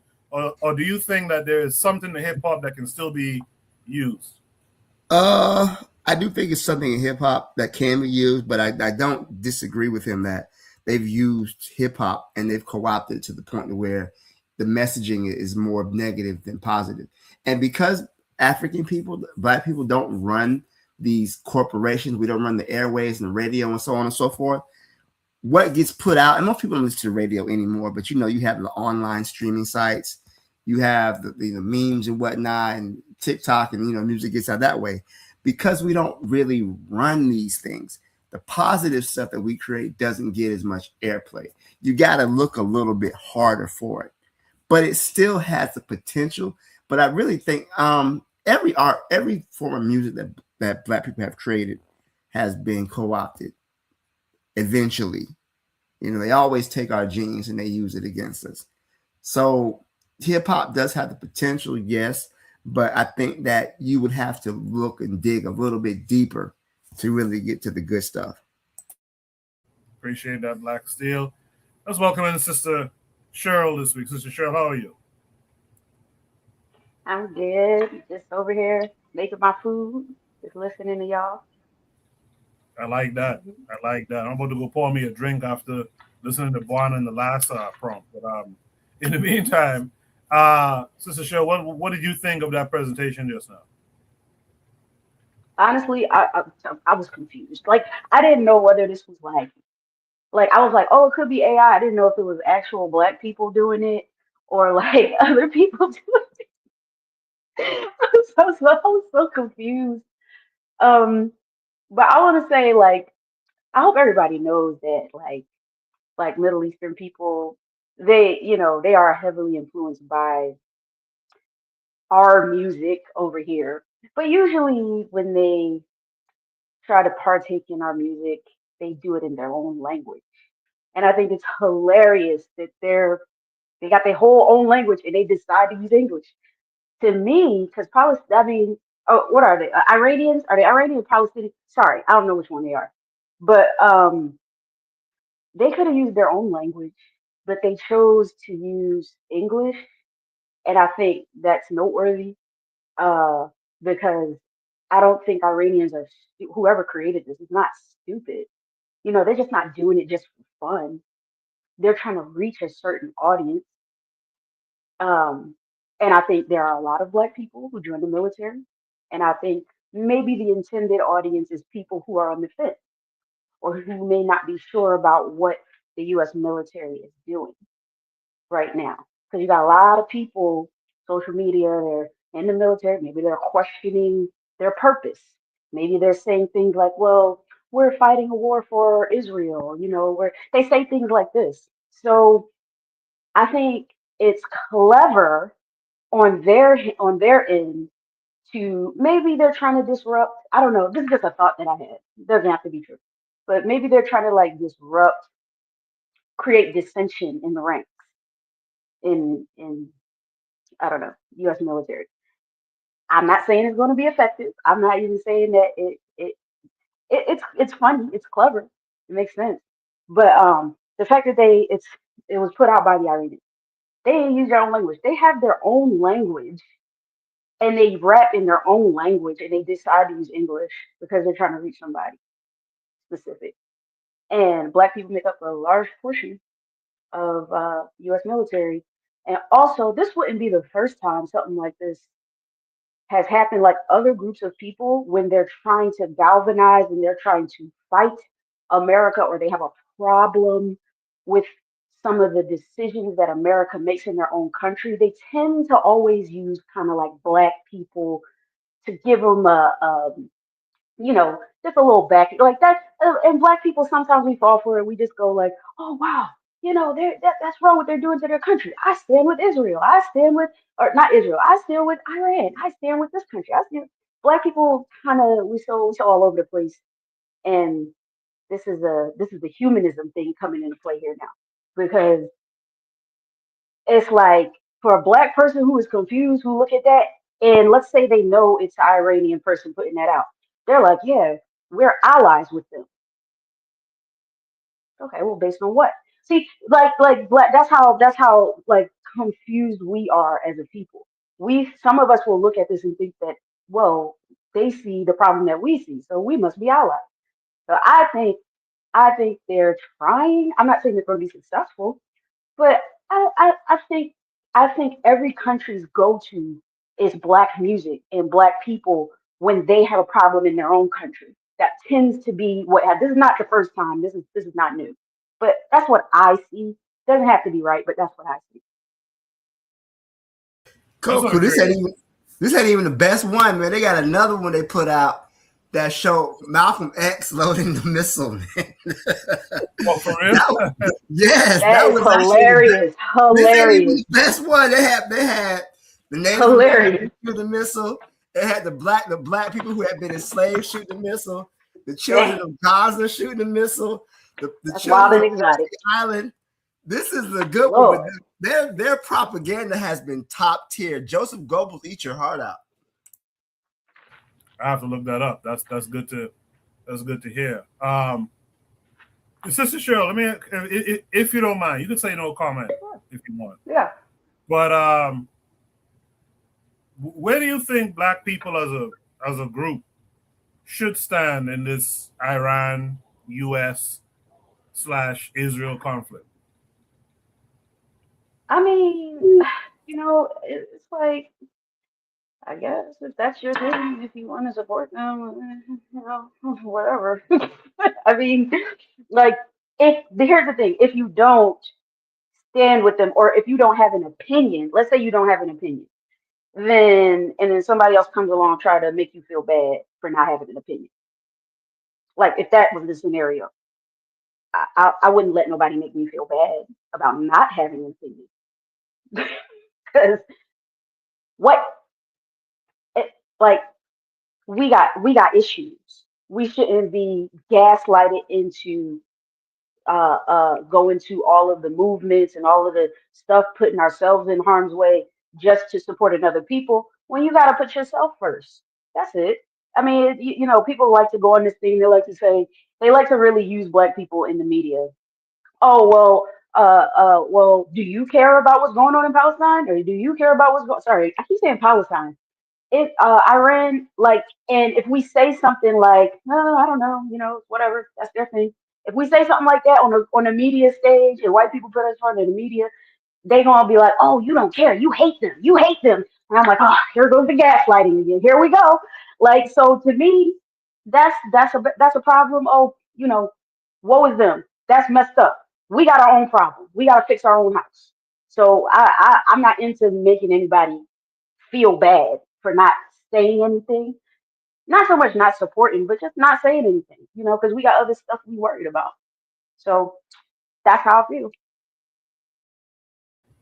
No respect to that. There was no, just to be clear, from in terms of my intentions, there was no right or wrong answer for me. If you decide to kind of stand to the side on this one, but it's an interesting thing that they appeal to Black folks in these things. Who was the Vietnamese? I think Black Steve mentioned the Vietnamese did that. Hey, soul brother, this is not your war. Some people might say, well, these folks are trying to use Black folks, but it also could be these folks are trying to wake your ass up. They are. And, yeah. and I think they're just trying to use Black people. I'm sorry. If the Black people in America, especially back in the day when we were more militant, right? But Black people in the United States have always been seen as a fifth column, right? As a potential threat to America sovereignty. So many other countries see that. So, like, for example, during the Cold War, when the Soviet Union and the United States were striving for control, the United States was going around talking about democracy and, the free world and keeping the world safe from communism. And what the Soviets would do, they would say, well, look how you treat your Negroes. Look at how you treat the Black people in your country. But yet here you claim to be spreading democracy. So many enemies of the United States have often used the conditions of Black people to show the hypocrisy of Western imperialism and so-called Western civilization and advancement. The Vietnamese, the Chinese, the Russian, the Soviets, even during World War II, the Japanese, when you had, Black sailors, the Japanese would be like, hey, why are you fighting us? You got your own problems. Even the Germans during the First World War, the Germans like, what's your problem? And it was so funny because after World War I, you have the Red Summer of 1919, where the Black soldiers are turning back from war and they were being attacked and lynched and beat on. So many foreign countries have used the plight of Black people, and also too, many of the freedoms and the rights, the protests that African people have done has been used as an inspiration across the world. So many people see that and they emulate that. I always remember when the Iranian hostage crisis, they let the Black people go. They didn't let because they recognized the Black people were oppressed in America the same way America was oppressing them and keeping the Shah in power. So I think that there's a recognition of those struggles. That's why there's a Patrice Lumumba University, why there's a Malcolm X Street. They had one before America had one. So I do think they kind of use our images and as a way to speak to their own particular plights against imperialism. I just want to say one thing. Yeah, go ahead. Yeah, so like what Steele's saying is true. You know, other countries do use that. Oh, you know, look how you treat the black people in your country. They do that. But also, how do they treat the black people in their country that have been there? China, just about every country you can name. No black person would want to go and stay there and live out their generations for, uh, you know, you know, over anywhere else really. It's just as bad, if not worse. Um, so to that's why I say that they're not doing that to help. Sorry, they're not doing that they're not putting out this type of stuff to make us wake up because whatever country it may be, they have their own problems and they don't have time. They really don't have no time to be trying to make us wake up. This is like just war. This is like their military tactic. This is 101. Like they just throwing shots at each other. America throws shots at them and they throw shots at America. Oh, you're so awful. When they both treat black people like crap, really. All in when you look at the whole history. Like to me, it's just like if you treat black people like crap in your own country, clearly you're not trying to quote unquote wake us up. Like I don't see that at all. I don't see that whatsoever. Maybe you got a couple friends who have been Americanized that are not white and they lived in America for a while and they feel sorry for the black plight. But in general, you go over to that country, they not rocking with you like that because they are for their people. They're doing what they're supposed to do. They are for their people first, above all, even if it means the exploitation of other people. And that's how we need to be. Appreciate that, Sister Cheryl. Let's welcome in Brother Bakari this week. Brother Bakari, how are you? What's going on, man? I'm absolutely magnificent. Good. I agree with Cheryl and our matron, what she put in the chat, the enemy of your enemy. Because I live by that. The enemy of my enemy is not my friend. I could just have two enemies fighting, and I'm gonna get out the way and let them destroy one another and see what I can get. And see what we can take over in the process. This and when Cheryl said about how can they talk about how black people here is treated, but then you don't treat your black people well in your country. Like when people, I have a good friend, he had to talk about Palestine. Oh, Palestinians came here and was going to teach us how to guerrilla warfare. I'm like, how do they treat the black people in their country? That's the first thing I always ask. And if you treat the black people in your country bad, you can't come to me and tell me you don't like the way I'm treated. Because if you treat your people and your black people in your country bad, if you had an opportunity to treat me bad, you would do the same thing. So this AI video, it is funny. I'll give them that. It's funny. They didn't put out a couple of them. That was funny. One I thought was disrespectful toward the end. They put MLK and Malcolm X and they had a couple more people and got them dressed in Iranian garb. I don't understand why they had to be dressed in Iranian garb. But hey, that's me. But to me, it's funny. I think they're using black people because they know how they'll use this. They know how black people is treated in this country. So it's a good time to use this, right? Because if they felt that way and black people been treated a certain way in this country, you didn't put out your AI videos until Israel and the United States start bombing your ass. Then you going back and forth with Trump. Now you want to put it out and act like you worry about the black folk over here. Because if you would have done it a long time ago. Not that I'm expecting them to worry about me. You know, I don't think what we go through is other people's business. And I don't think what other people go through is our business. And that's me. But like I said, those AI videos, they are funny. They are funny to me. And that's what I have to say about it. Appreciate that, Brother Bakari. In the chat, Trigger Happy says, sometimes the analysis from Black people in these conflicts could just be assessing particular bouts of weakness in American imperialism and openings for us, which is what Bakari basically said as well. Trigger goes on to say, me wanting one party to win over another is just thinking in a manner that helps our endeavors eventually. AES is trying to get defense capabilities from Iran, for example, and that's big. Shout out to Sister Ross. Sister Ross, I haven't seen you around in a while. Sister Ross says, stand out. They killed we people who were on those lands and killed most of our people there. Lotta says, I will go back.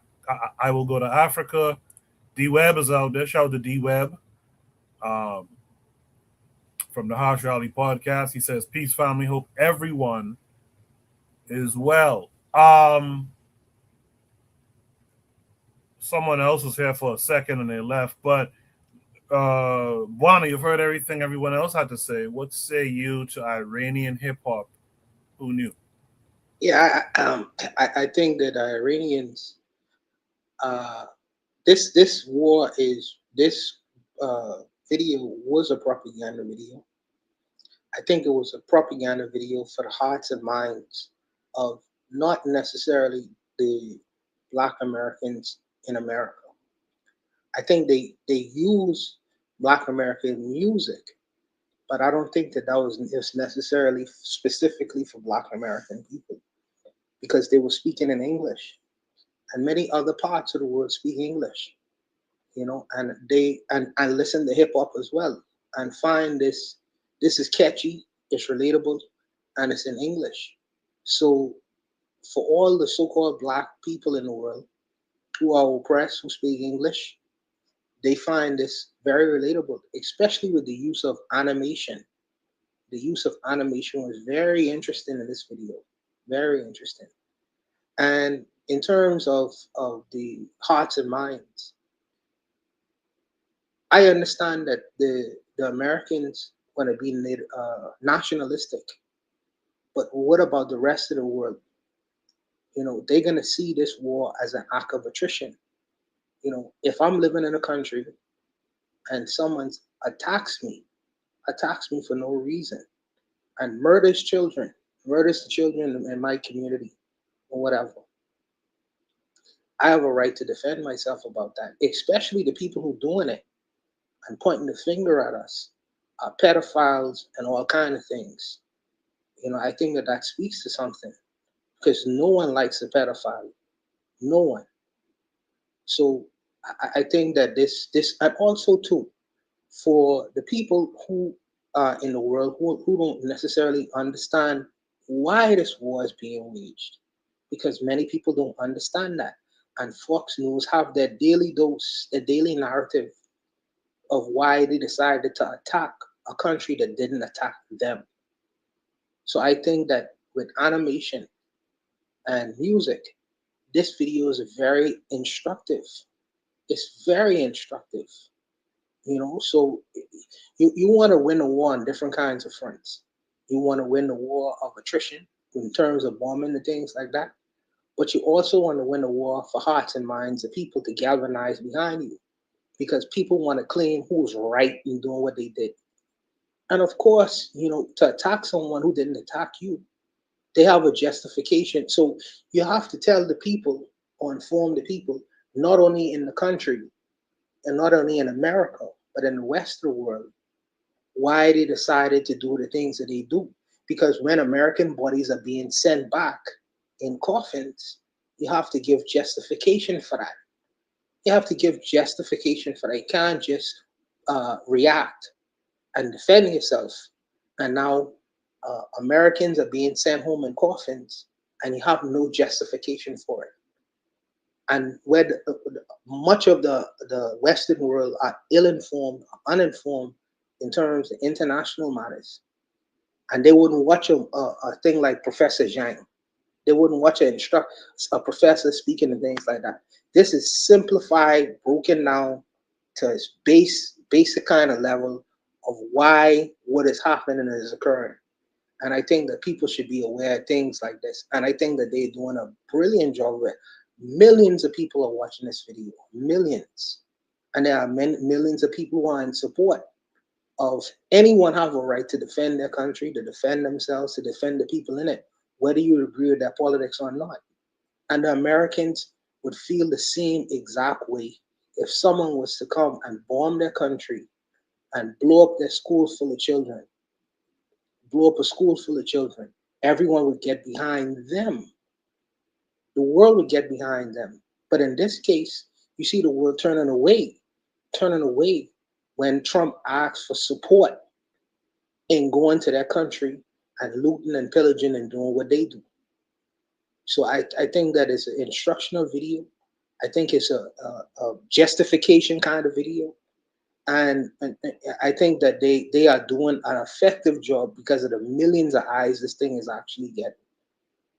So I think that the usage of hip hop is just goes to the point that hip hop is a global phenomenon, and it could be very useful to dumb down the people, but also to instruct the people as well. They use hip hop and they use animation to tell a story, and it's very wise to do so. It's very wise to do so. What is Trump's response? Is he going to get Kid Rock to to create an album against the Iranian people? Who knows? A country musician? Well, they've already done some. They already took some of the imaging from the strikes they've done on Iranian missiles and whatnot, and they put the from the video game Call of Duty, and they had some music to it. So they've done their own share of propaganda too, but they're using connection to video games. I think it was very wise for Iranians to use Lego, because Lego is actually the #1 selling toy in the world. So I think that was very interesting that they used Legos. But U.S. is doing propaganda too by using video games and whatnot. Yeah, absolutely. They're gonna volley. They're trying to win the hearts and minds of people, but you have to give reason why people are being killed or unalived. When American soldiers are being unalived, you have to give reason for that. When children in a high school are being, or a primary school are being bombed, the America have to give justification for that, because these are war crimes. So you have to, and nobody is trying to make no one feel bad. But you have to give justification why people are actually dying, needlessly dying. You have to give justification and reason for that, or you'll end up in the Hague. Who knows what's going to happen? Trump already then says he is going to preemptively pardon all the people who have been 10 feet in the White House. He's going to preemptively pardon it at the end of his place in office. He's going to preemptively pardon all those people. So obviously he's signaling to everyone, you could commit any crime that you want to commit, because I'm going to pardon you at the end of my time in office. This is the statements of a criminal. But needless to say, it's this kind of international politics I really try to stay away from. So Why you're so good at it? Why? Nah, man, nah. This is shoot the breeze. We shooting the breeze. I will keep it light. And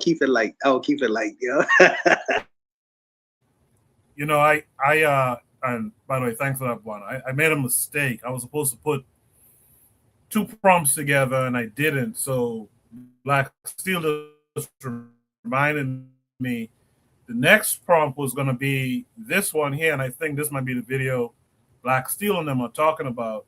And the prompt for this video was, on a scale of 1 to 10, how effective is this propaganda? So I'm going to play it, and I'll just ask everyone to give me afterwards, to give me a scale of 1 to 10, how effective this video is.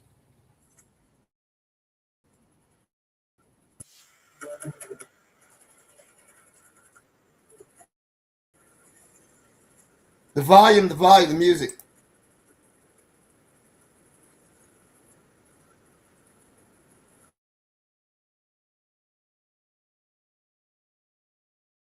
We couldn't hear anything, Coco.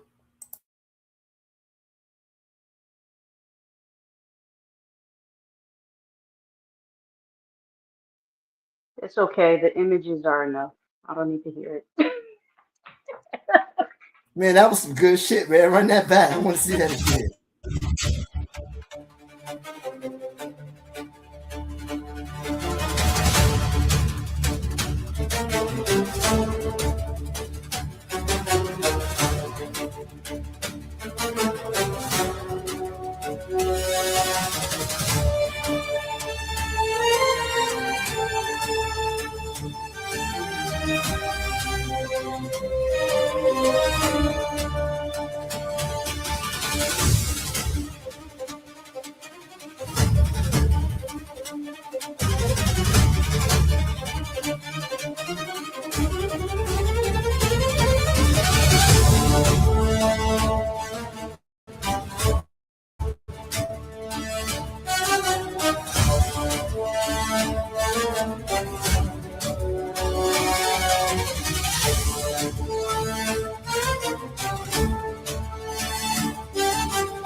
Yeah, Lord of Slaughter gives it a 10 already out the gate.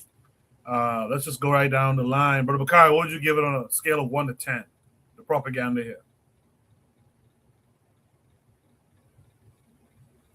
On a scale of 1 to 10, I don't know, they get about a 10. I'm gonna rock with Lord of Slaughter. 10. All right, 10. Sister Cheryl.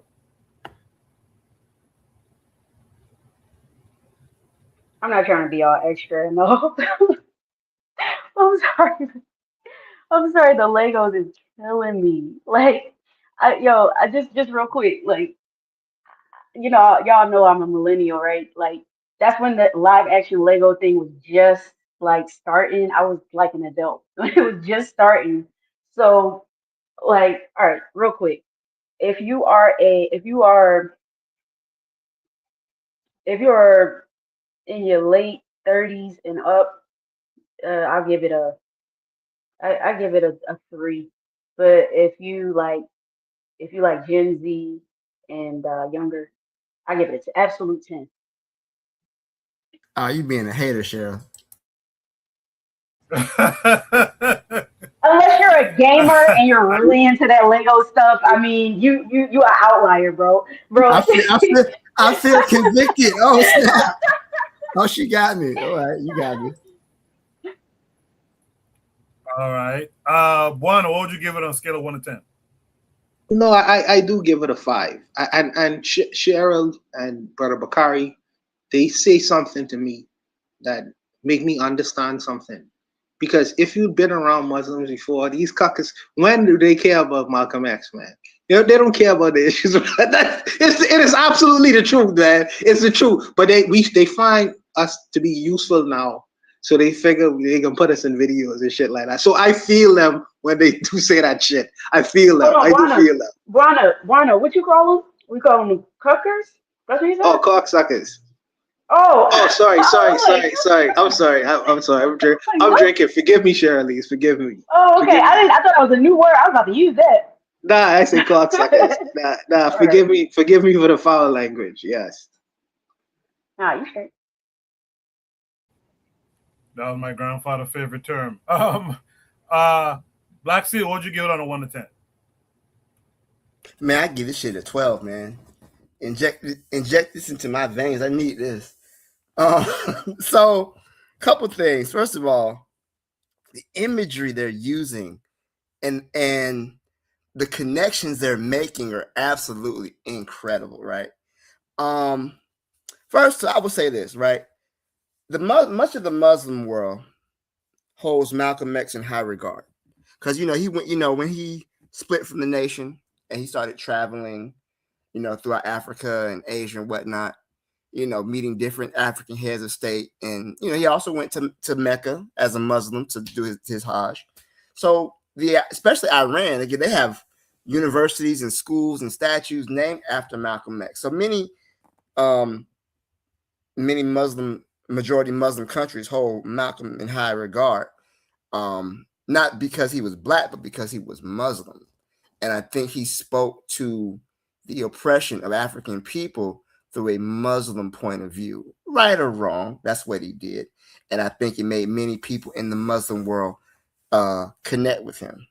But I like how they made the connections to different groups of people who have been victims of U.S. or let me go even Western imperialism. Talked about Native Americans, they talked about those girls who were just killed. The very first opening strike in this war that Trump started, they blew up a school, a girls' school, right?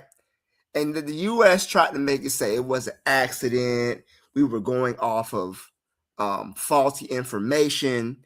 But we all know the modus operandi of the U.S. is terror, right? I believe that was very much intentional. They blew up that school because the Israelis they've blown up every school in Gaza. They've blown up they're attacking schools and hospitals in Lebanon. This is their plan to destroy the civilian infrastructure. So I don't believe that was an accident. They also referenced an Iranian flight. It was a passenger flight that was shot down over the Persian Gulf by a United States destroyer. And it was a civilian craft. 200 people on board the plane died. And it was a very famous speech by George H.W. Bush, where he said, "I will never apologize for the United States of America," right? Even though they killed this flight and they killed all these young people, right? He said, "Well, I will never apologize to the United States of America," whatever the fuck. So I'm glad they brought that up. Just the overall connections they were making with the role of the United States in much of the world's struggles and how they've undeveloped, that they've attacked and used the dollar. How they show the dollar crumbling, right? That was in reference to the petrodollar. The United States' dollar has been the world's reserve currency, but the United States uses the power of that reserve currency and the petrodollar to sanction other countries. So I think that their issue is they're trying to break out from under the thumb of U.S. imperialism. That's what the whole BRICS movement was about. We're trading in our own currency. We're not going to use the dollar anymore. So I think that the imagery that is showing that these are all connected struggles and their goals. They showed the statue of Trump crumbling, the dollar crumbling. That was one. I don't think it was this one. Showed the Washington Monument crumbling. There was one thing they had that showed the Statue of Liberty. It had the head of what's the demon? Baphomet, and it was destroying that because their understanding of the United States and Israel too can tie them as the great Satan, right? And we understand Satan to be the devil or whatever, Lucifer, but also too Satan also means adversary. So when they refer to the great Satan, they refer to the United States as the great adversary and as someone to be overcome. So I think that just the imagery of it does a real good job of spreading the message, connecting the other ongoing struggles, previous struggles, future struggles. Again, it's really good, really well done.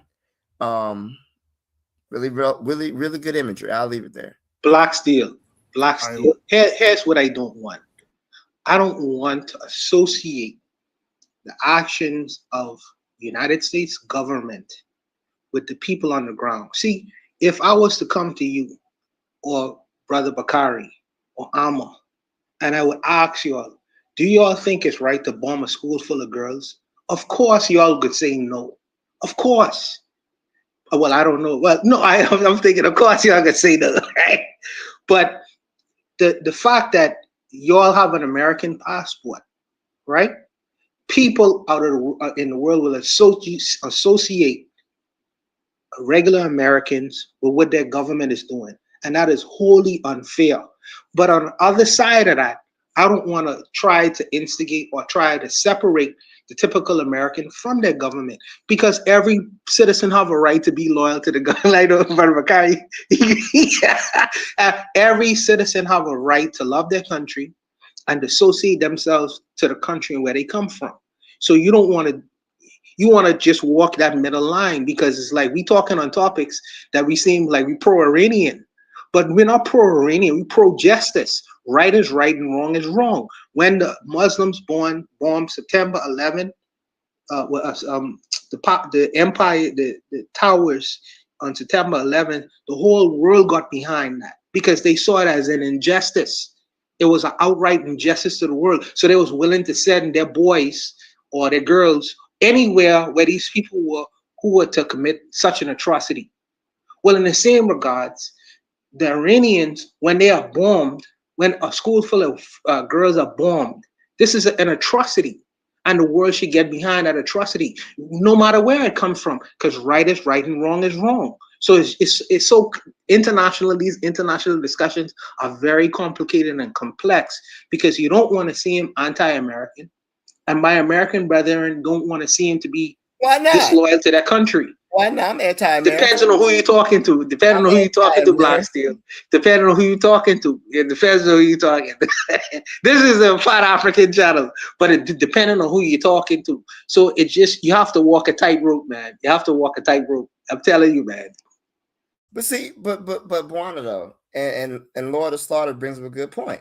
People don't see African Americans as the people who committed the crimes against America.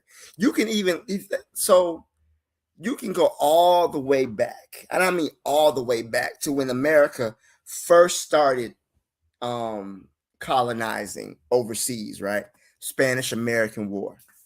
Black people, black soldiers were the first ones up San Juan Hill in Cuba.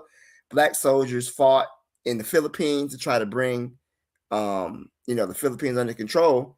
And then many black soldiers saw how the white Americans treated the Filipinos, right?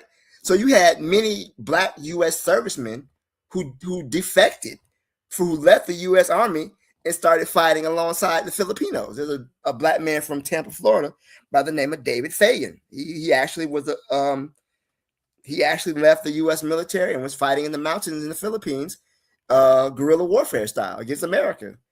So even from the very beginning, black people knew that we were soldiers for the empire, but we don't reap the same benefits. We can go all down the list about how black soldiers were denied the GI Bill after World War II, how they were lynched in their uniforms after World War I, how their recognition, their accomplishments. So I think that the world kind of sees how black people are treated. And then they recognize, okay, so we don't see you as American based on how they treated you. All right. I'll leave it there. Can I say something? Of course you can. I'm sorry, Ricardo, just real quick. I also like the inclusion of the Native American in that piece. So I like comedy, right? One of the things that I always crack up about is when a person tells a joke and I say to myself, I wish I had thought of that. That's so clever. One of the things about this video that we just watched that I appreciate and saddened by at the same time is, again, we're being outworked. How come we aren't putting out, black folks now, I'm talking about Pan-African, Gavia, etc. How come we aren't putting out these types of messages? Black Steel made the point. Lego is it's the top selling kids toy worldwide, right? As far as gamers go, I think Call of Duty and Fortnite is up there. How come we haven't done something similar to kind of educate and kind of promote this idea that we all seem to subscribe to? That's what I wanted to add. Bakari, go ahead. Yeah, I see. I was listening to it, Black Steel was saying, I listened to Bawana. Bawana say, you know, most people say blowing up a girl's school is bad. Yep, we'll say it's bad. But we can also say it happens in war. And even if you're not in war, it happened to our people here, right? The church bombings with the little girls in Birmingham, Alabama. This is what these people do. But I say this is what these people do on both sides. Cheryl put in the chat, say, little did they know the Philippines wiped out majority of their indigenous population. And I understand Black people being mad with the United States. Should be mad with the world. And that's why I say when we choosing sides, we have to look at how our people is being treated over there by those people, right? Remember that picture I sent you, Coco, of my brother from Thailand? Yes, sir. Yes, sir. If people see him, you wouldn't know he could look like a brother, could be from your neighborhood, right? And he's Thai, but he tell me about their oral history. I know Coco will say they ain't Black because they've been gone long. Kofi, I mean. But anyway, and he tell me about their oral history and how they're African. And he say when you go to Asian countries, if y'all ever hear, they always talking about Black people in the mountains, right? Have y'all ever heard that? If they talking about China, anywhere, the Black people live up in the mountains, right? They call them Negritos, the little Black people. So I'm gonna tell you why he said they lived in the mountains in Thailand. Because people was trying to destroy them. When war broke out, they went to the mountains and they had a small, and that's where they had to survive. So when we looking and we saying we gonna take up for these people, do we ever wonder why our people don't live around the rest of the people? Why the Black people in the Philippines ain't around the rest of the Filipinos? Do we ever look and take that? And that's why I say I'm a believer in the enemy. I don't believe in the enemy of my enemy is my friend.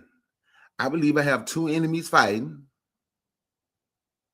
And we supposed to be trying to see what we can take advantage of. And I understand her Black Steel say something about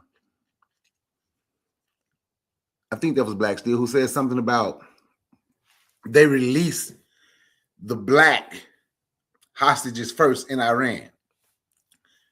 That's political. All that is propaganda too. Yeah, they let them loose. Now it's not just they let them go. They let them go. They know what they're doing. We don't. And I understand we want to see somebody stand up to America. But have you ever thought about that? Why? All the countries, I don't care if they're supposed to be socialists or whatever country they are. Why ain't none of these countries, including us, because I'm very critical of Africans who haven't tried to even build a military to defend yourself. Why is it a group of people can just come take your stuff and settle there and make it theirs? Why? I know what they did to us. But then they can just go do it to everybody else. Nobody else in the world thought like, damn, we need to build a military to keep these people off our neck.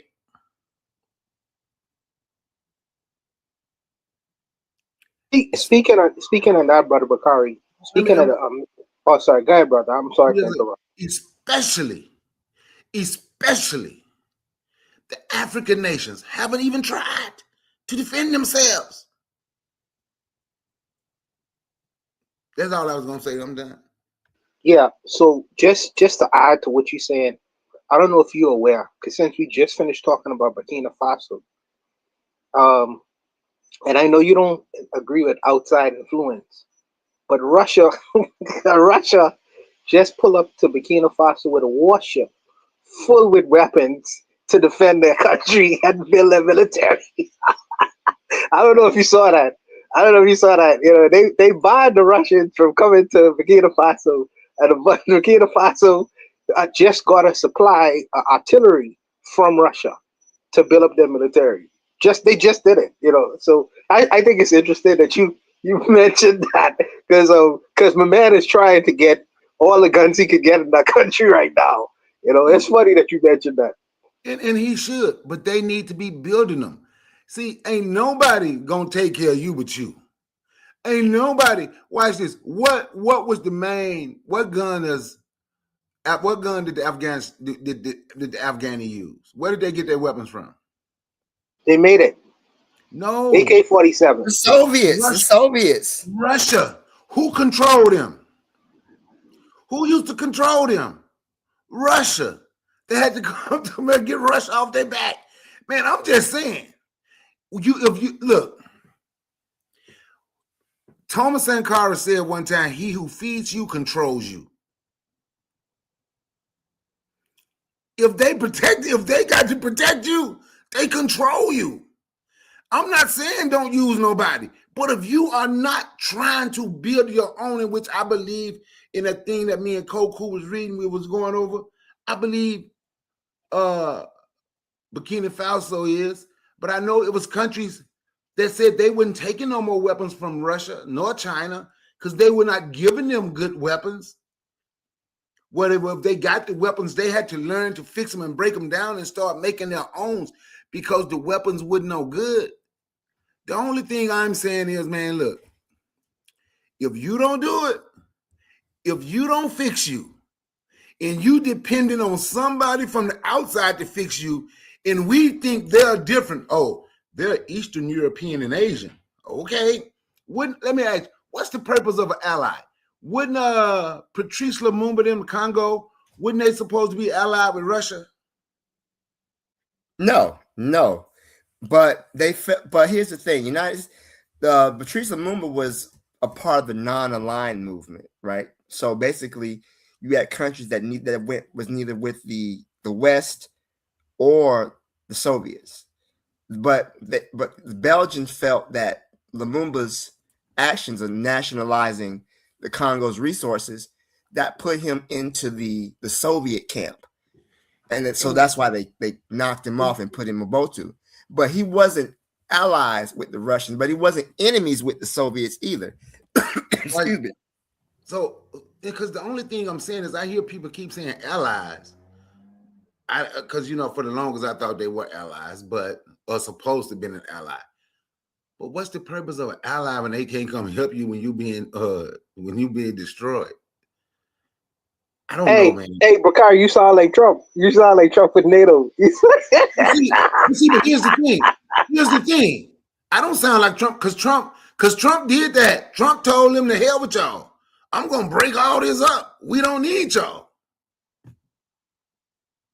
That's what Trump told the people that won't help them now. I'm talking about the people. Man, I don't know, man. I just see things a little different than other people. I just do believe. I just do believe that everybody have an agenda, and I believe if somebody have to make your weapons, they ain't gonna ever give you anything to defend yourself against them. That's just. You know what? Everybody does have an agenda, and we're not looking for friends. Dr. John Henry Clark said Black people have no friends, but I don't think we really need any friends. We just need each other. And I think that whatever weapons, artillery, whatever you can get that you can use, because the Russians got their own play. The Russians want to keep the United States from having control in Africa, right? They want a multipolar world. The U.S. wants a unipolar world. They want to be the ones to call the shots. So I think between these two countries, these two ideologies fighting, sometimes. And let's be honest, Black African nations aren't in the position to really manufacture stuff at a large scale like this. We don't have that industrial power. So get what you can, use what you can, but at the same time, build up your own. So like you're saying, Bakari, you don't need to have to import weapons from from Russia, which is not, I'm gonna say Russia, not the Soviets, because one reason why the Soviet Union was the country they got weapons from, because the Soviets were anti-imperialistic. Not always, but there was some wiggle room where you can get some stuff from the Russians if the U.S. don't want to play ball. When you had these two competing superpowers back during the Cold War, there was some wiggle room. But under a unipolar system that we have now, where the U.S. has full spectrum dominance, and it's our way or the highway. So I think that we have to kind of see what we can get out of these situations and take advantage of it. And you know what I see now? You're right. Take advantage of it. And I don't have a problem with taking advantage of it. But we don't have to go back to the Berlin Conference no more talking about the scramble for Africa. Russia, the U.S., China. Because we have, in all these years, have not even attempted. See, we say we don't have. We haven't even tried because we let so many people, because we let everybody control us, man. In all these years, you haven't even attempted. People can say what they want to say about white folk. We can say whatever we want to say. But when you study them folk history and you see how the French controlled England for like 140 years, it was illegal to speak English even in England. They had to speak French and so on and so. Man, them people fought. We can say what we want to say, and this ain't me trying to put them on a pedestal. But man, the people that put you in this position ain't gonna take you out this position. And all these years, man, all these years of so-called alleged we independent, in all these years, man, we haven't even tried to build nothing. Brother Bakari, I want you to do me a favor, brother. I want you to do me a favor. When you have time, I want you to study the Grenada Revolution. Study that, come on. Look it up. Okay? Because just study it. Study it. Because the people have tried that. And Ronald Reagan sent this is the first time a Caribbean island actually they tried to fight a war against America, bro. They just was unsuccessful at it. We tried it. We tried it in Haiti to be completely independent. You know what I mean? We try it, brother. We did try it. Don't say that, bro. I tell you what, just study the Grenada Revolution. African nations haven't tried to build a military to defend themselves, is what I said. That's what I'm talking about. Defend themselves now. Okay. I would say so. Look what. Okay, I would say this in South Africa they did when they were fighting apartheid. That's what the ANC was about, right? Building a military, and they were very effective. What happened in Rhodesia during the so-called Bush War? You do have Zimbabwe. Thank you, Zimbabwe. Formerly Rhodesia, the Rhodesian Bush War. Now is Zimbabwe, the proper name. Return to the country. So, but to your point, Bakar, I see other countries trying to use, trying to fight economically, right? The Chinese and the Russians and the whole BRICS movement, and they're fighting diplomatically, but they're not fighting militarily. And it's not just African people, because look what happened. If you have a country that, for example, that is economically strong, but if you got another country that can just walk in and just bomb you, kill your president, kidnap your president, you know what I'm saying? That's you got to be willing to challenge them militarily. And there's only a few countries that's willing to do that. North Korea, they bought a nuke. Okay, Iran, they got their missiles, their drones, everything else. But very few countries are in a position to really challenge the full spectrum dominance of the United States.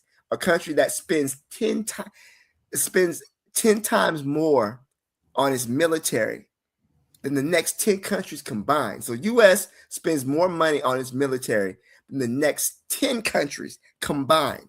So we're talking about trillions of dollars.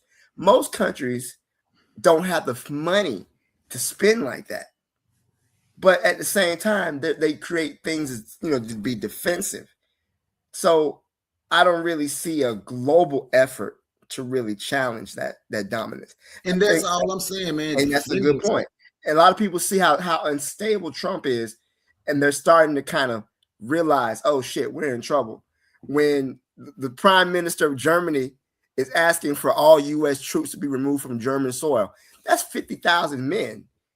If they wanted to take over Germany, they could. Now, because after World War II, they were saying, "Oh well, you don't have an army, but you can trust the U.S. to handle your defense for you." And now we got a lunatic like Trump at the reins of power. Now they're reconsidering. It's too late now. It's not. I just use Germany as an example, but there's other countries that made that same deal with the U.S. Japan's another one. Taiwan's another one. There was one country. I think Switzerland. They had bought some jets from the U.S. and they sent the money, and the U.S. didn't send the jets. So like they're realizing, oh shit, we trusted the U.S. to uphold our security, and now they're giving us the middle finger. So like militarily. Let me ask you a question, right quick, Bwan. Didn't Trump bomb Nigeria already? Yes, he did. He did. Yep, against those so-called protecting Christians. We didn't have a pebble to throw. Well, I think that they were trying to say the United States was acting against the insurgents or those people who were attacking Nigerian citizens. Now, I remember Somalia. Somalia messed them up. Yeah. Now, that's the one I was happy about. Somalia. Go ahead, Bwan.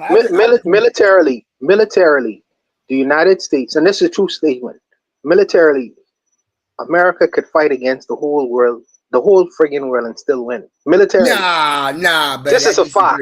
No, this is a fact. This is fact. Let me explain why I say that. Let me explain. No, let me explain. I say black. Hear me out. There is no competition based off a naval military who could compete with the United States. None. No countries. Explain and mention one.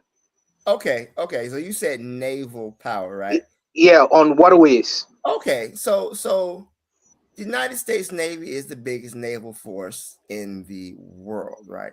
Absolutely. But you got to remember something too. The United States has been bad at asymmetrical warfare. You don't need to go. It's not World War II aircraft carrier versus aircraft carrier. You don't need to do all of that to take down a naval ship. So good example, right? I know we've been talking about the Iran situation, right? The largest United States aircraft carrier, I think it's the Gerald Ford, right? It was recently in the Mediterranean Sea. Now they claim, quote unquote, there was a fire in the laundry room and they had to withdraw, right? I don't believe it. I believe they hit that thing. The Iranians hit it. Now think about it. You have a multi-billion-dollar weapon of war, the most advanced technology, getting hit by $25,000 drones that can easily be made. So I think that going head to head would be a stupid idea. But why would you go head to head with them? They lost in Iraq, they lost in Afghanistan, they lost in Vietnam. And then what happens when they lose in this? They go pick on little small countries like Grenada, like what they did in Cuba. They're doing in Cuba. They're getting the ass whipped by Iran. So let's go fuck with Cuba, right? It's like a big bully. The United States military can be defeated. It can be challenged. They talk a lot of shit, but they're only good at killing people who are weaker than them. Against a country. I don't think they lost in Iraq though. Well, what were their objectives? I mean, to me, when I say they lost, that means they didn't achieve their objectives. I'm gonna tell you why I say they did, because they have military bases in Iraq. Right now. Okay, fair enough. Because after that war, see, I'm gonna tell you something. You know what? See, what Black Steel just said is real though. When he said Germany, people leaving Germany, that's 50,000 soldiers. Germany want them gone, right? You know why the United States don't mess with North Korea? Now, of course, they don't tell you this till you go there. And I wasn't even on the DMZ. You know why they don't mess with North Korea? Because they know they will lose about 20,000 soldiers within a day, 2 days. Where I was stationed, and I'm going to say it again, I was not on the DMZ. Excuse me. You were in Korea, Bakari? Yeah, I was stationed in South Korea. Okay. Where I was stationed, if war broke out, my life expectancy was 8 minutes. Damn. They don't tell you that till you go there, of course. God damn. God dang. The war. So, Bwana, when you say they can whoop, when you say they can whoop the whole world, I understand you talking about their military and how big it is, but they have spread themselves so thin. It's like business, like you're doing a business. You can't do everything. You good at this? Focus on this. Build this up, then try something else. You can, but they are spread. That's why Iran is hanging in there. Iran can't go head up with the United States, but Iran is smart. You know what they did? Cut off the Strait of Hormuz. And they economics. They started bombing those Arab countries that have military bases, U.S. military bases there. Why you think they talking about in Kuwait, the U.S. military was abandoning bases trying to get to hotels, and people owning the hotels was telling them no, because wherever they went, Iran was bombing. Iran just started bombing those little bases right around them. And that's what would happen. And we have in the U.S. have spread it themselves so thin. That's what will happen, Bwana, because they are everywhere. And they are everywhere. But see, the difference between the war that Iran is fighting, which I think is very smart, by the way, they're not fighting a military style war with the United States, which is very intelligent. They're fighting an economic war with the United States, which is very different.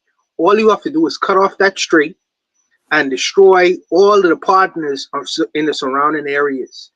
And then when the dollar, don't you know the Japanese and all these other people are negotiating to get oil out of the Strait of Iran in Chinese yen, not the petrodollar. That destroys the American economy. You know what I mean? So if you could destroy the American economy without, they're not fighting strategically on a military level, they're fighting economically. There are different types of war. There's biological war, there's economic war, there's ideological war, there's all with the cartoons we just was watching just a minute ago, there's all kind of different fronts you could fight a war on. And I think that this is the difference, because when your opponent is greater and stronger than you, you can't fight him in the same regular way like Russia or China fighting with the United States. That's an impossible battle. So you got to fight them strategically. And this is the reason why when I have discussions with you, I say it's other ways to fight, brother. It's other ways to fight. It's other ways to fight. And I agree it is. But you know what my concern is now? When they shut this government down over here for because they don't want to give nothing to ICE, right? Even Republicans have come out and said the Democrat created deals that could have got TSA paid, but they want to keep funding ICE. I'm going to tell you right now, with an idiot like this in office and he want extra power, don't be surprised if he turn ICE loose on his citizens. They've already put like 175 $175 billion into ICE. So I think we need to be prepared here, because the dude is crazy. And I agree with what Black Steel said. They effing up over in Iran. They gonna find something small to attack. When he said, because I think it was Black Steel who said this too, about when he said if you and Black Steel may have said it, about if you was within 10 feet of the Oval Office or something like that, he gonna basically give you a pardon, and he telling those people, you can just go commit crime. I'm gonna tell you what go back to me, and that's why I'm steady stocking up. And by the way, there's an ammo shortage, so you need to start getting some. Yes, again. So you need to start getting you some. I can help you get some cheap, for real. I can help you get some pretty good ammo at a good price.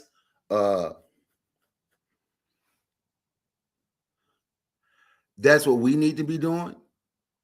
So you see this, so with the midterms coming up, Bakari, and like you said, what he said that they're gonna try to pardon everybody because he knows they're about to be committing crimes, right? But did you hear that they shutting down the forestry service? So like the department that covers like the forest and forest fires and they shut it down. Why? And then they're gonna divert the money to fund ICE. It reminds me of when you have a business that's going out of business, and they try to sell everything, and that's what Trump is doing. It seems like, but like you said, he knows his administration is committing crimes. He doesn't care, and the people involved are committing crimes. And his fear is that when a new administration comes, which a new administration will probably show up. But I think he don't have nothing to be afraid of because ain't nobody finna hold his. Oh no! I disagree with that completely. What? Nah, bro. I think that Trump underestimates America, and y'all brothers correct me if I'm wrong if I talking out of turn, but Trump vastly underestimates America. America is a revolutionary country. Nah, it's born. Let me finish, Black Steel. You could correct me. It's born out of friggin' revolution, bro. It's born out of revolution. If Trump, he could only go so far with ICE, and I think that he is fomenting a civil war in the United States. He is fomenting that, brother. And if he thinks that the Democrat or people who think inclined to think that we are so weak that he is going to be able to walk around like a king, I'm telling you, brother, America is a revolutionary country. They've unalived presidents before. I'm telling you, man, it's going there. Listen, bro, let me tell you something. America is a counter-revolutionary country. There's a really good book by Dr. Gerald Horne. He talks about it's called The Counter-Revolution of 1776. And long story short, in the book, he talks about the reasons for the American Revolution were not revolutionary at all, but they were really reactionary. So let me give you an example. I know I don't want to be long-winded. I'm going to try to wrap this up. So there was a case in Great Britain called the Somerset case, right? Where a black person, I think it was a black woman, went to England and sued for her freedom. So, and she won, actually. So there's Dr. Horne saying that the Somerset case set a legal framework for emancipation. So that was part of the reason why the 13 colonies rebelled.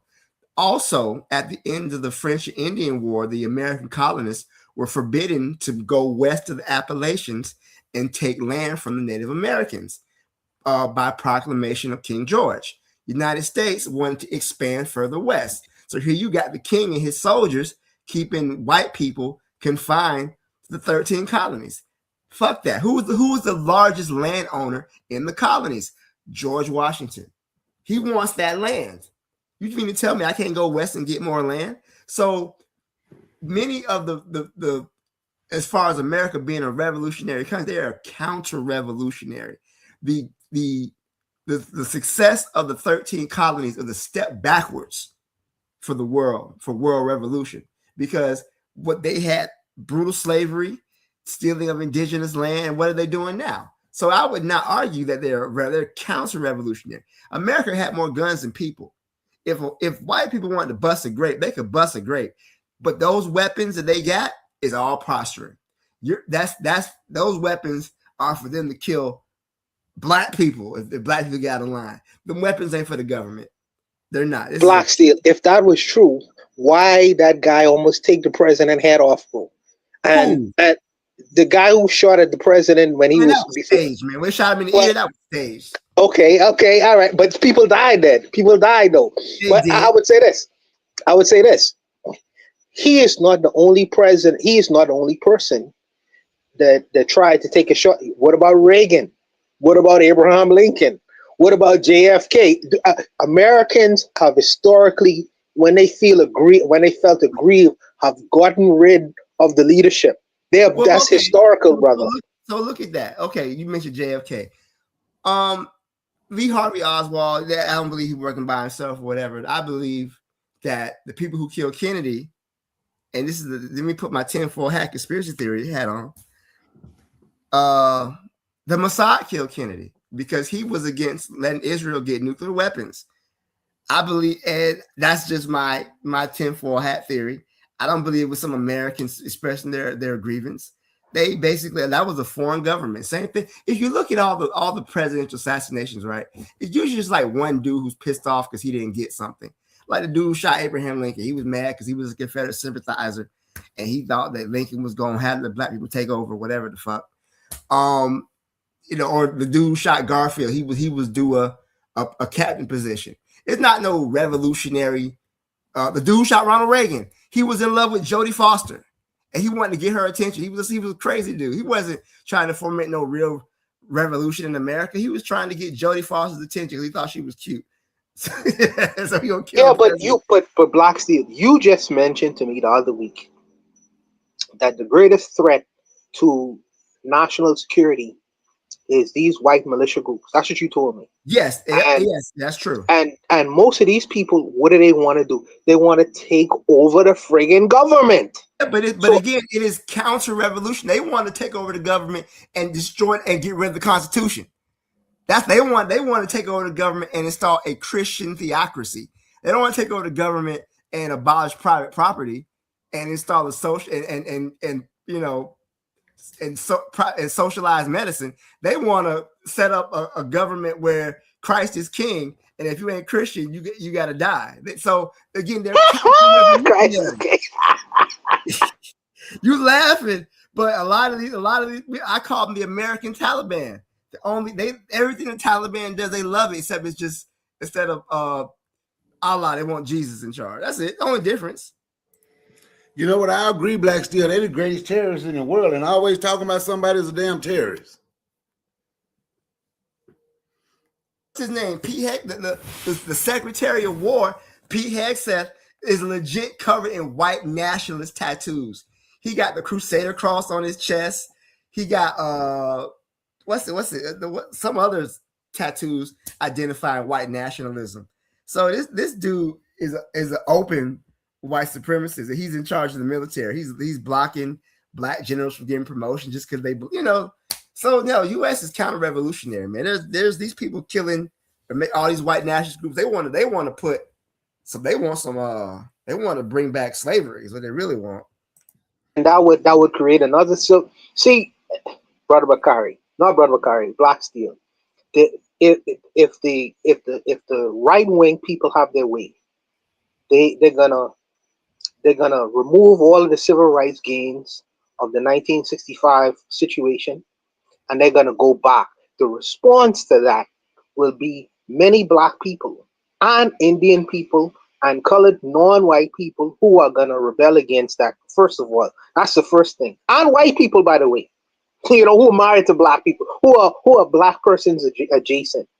And I'm saying to you that the further right that the United States goes, there is going to be a fomenting of opinions in the United States where people are going to rebel against that. They're just not going to stand for that. Do you think that black people in 2026 are going to go back to Jim Crow and just eat that? Damn, I don't believe so. But how much further right we got to go? We already got the concentration camps. How much further right we got? I don't see the no blacks allowed signs yet. Call me Black Steel when there's no Negroes should have to drink in this water in 2026. When that shows up, then we'll see.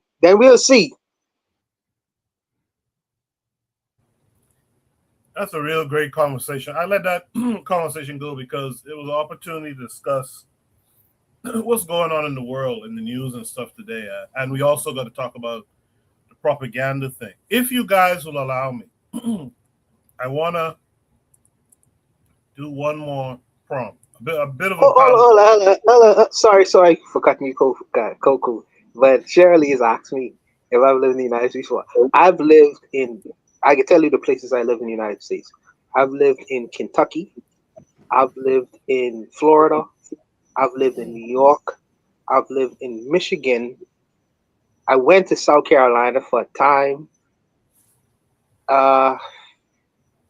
Where else did I live?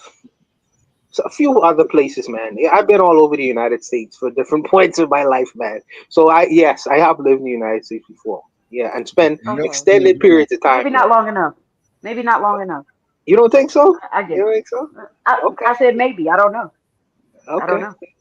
But it sounds like because you said because you don't see certain signs. But What did I say yeah, wrong? What did I say? Because I say it's a revolutionary I don't think country. I don't. No. I think because you said you don't see certain signs like the only whites only fountain and whites this and what. Um, that's essentially okay. If you go to certain parts of the United States, they don't have the signs up, but I mean, we all know where to go and where not to go. We know That's facts. sundown That's towns, facts. sundown towns that still exist. I mean, So, I'm just so, saying. so I'm like, just a so Really, like, son, not I'm tax just exist? there's Really? certain. No, hold on. So listen. So to her point, right? There's certain parts of certain states you drive, like the police you will pull you over cannot for go. any reason. For any reason, they gonna hit you with ridiculous fines. I can't think of the place in New Jersey my girlfriend was telling me about. There's a place in Jersey that they knew not to drive there. Because every time the black person get caught there, they pull them over. You stay on the turnpike, you keep going. If you pull up at this town, you get in Clark. Clark is the name of Clark, New Jersey. They got a lawsuit against the sheriff right now because of all the people that they pulled over, black people. Basically, it was basically a sundown town without being a sundown town. They didn't have the Yeah, signs up, but if you black, pretty you get much. pulled over. No question about it. And also Okay. there are like I think I can't remember how many states there are still, but where what is it? Where cannibalism is still legal. You know, if a black Cannibalism. person, What is that? listen to me. Is that If a real? black Cannibalism? person, listen, if a black person is in West Virginia and he or she is driving down the back road, they might be on Did you just on the say dinner table. They might That's be. true. That's true. That's true. Coco, Yes, stop it. Stop it. cannibalism. Stop it, Coco. Stop it. Yes, yes, Stop it. No, cannibalism. but, Yes, it's still but legal in certain Shit, I'm states. just being Yes, wild right now. I'm just being no, wild. yes, I'm telling you, This bro. this West I Philly just talking. my point. Joe? My point is, listen. My point is that Hills we have don't need eyes to hear signs. the You world. don't need signs, bro. We already all as black people, we already know where you're supposed to go, where you're supposed to be, and where you're not supposed to be. We know every state we know. Every, there's a town in Illinois called Anna, Anna, and the white people say Anna stood for "Ain't No Niggas Allowed." That's what they said. What the word represents. Now they're trying to change the image of the town, but that is a well-known example that they got whole places in the U.S. where if you black, you better not go there. Hey, Or if look, I'm you gonna They tell you. eat black people, bro. They be eating black people, bro. I'm telling you. You think it's a joke? It sounds I'ma funny, but stop it. listen to Stop it, me. I'ma stop no, it. no, no, no, no, no, no.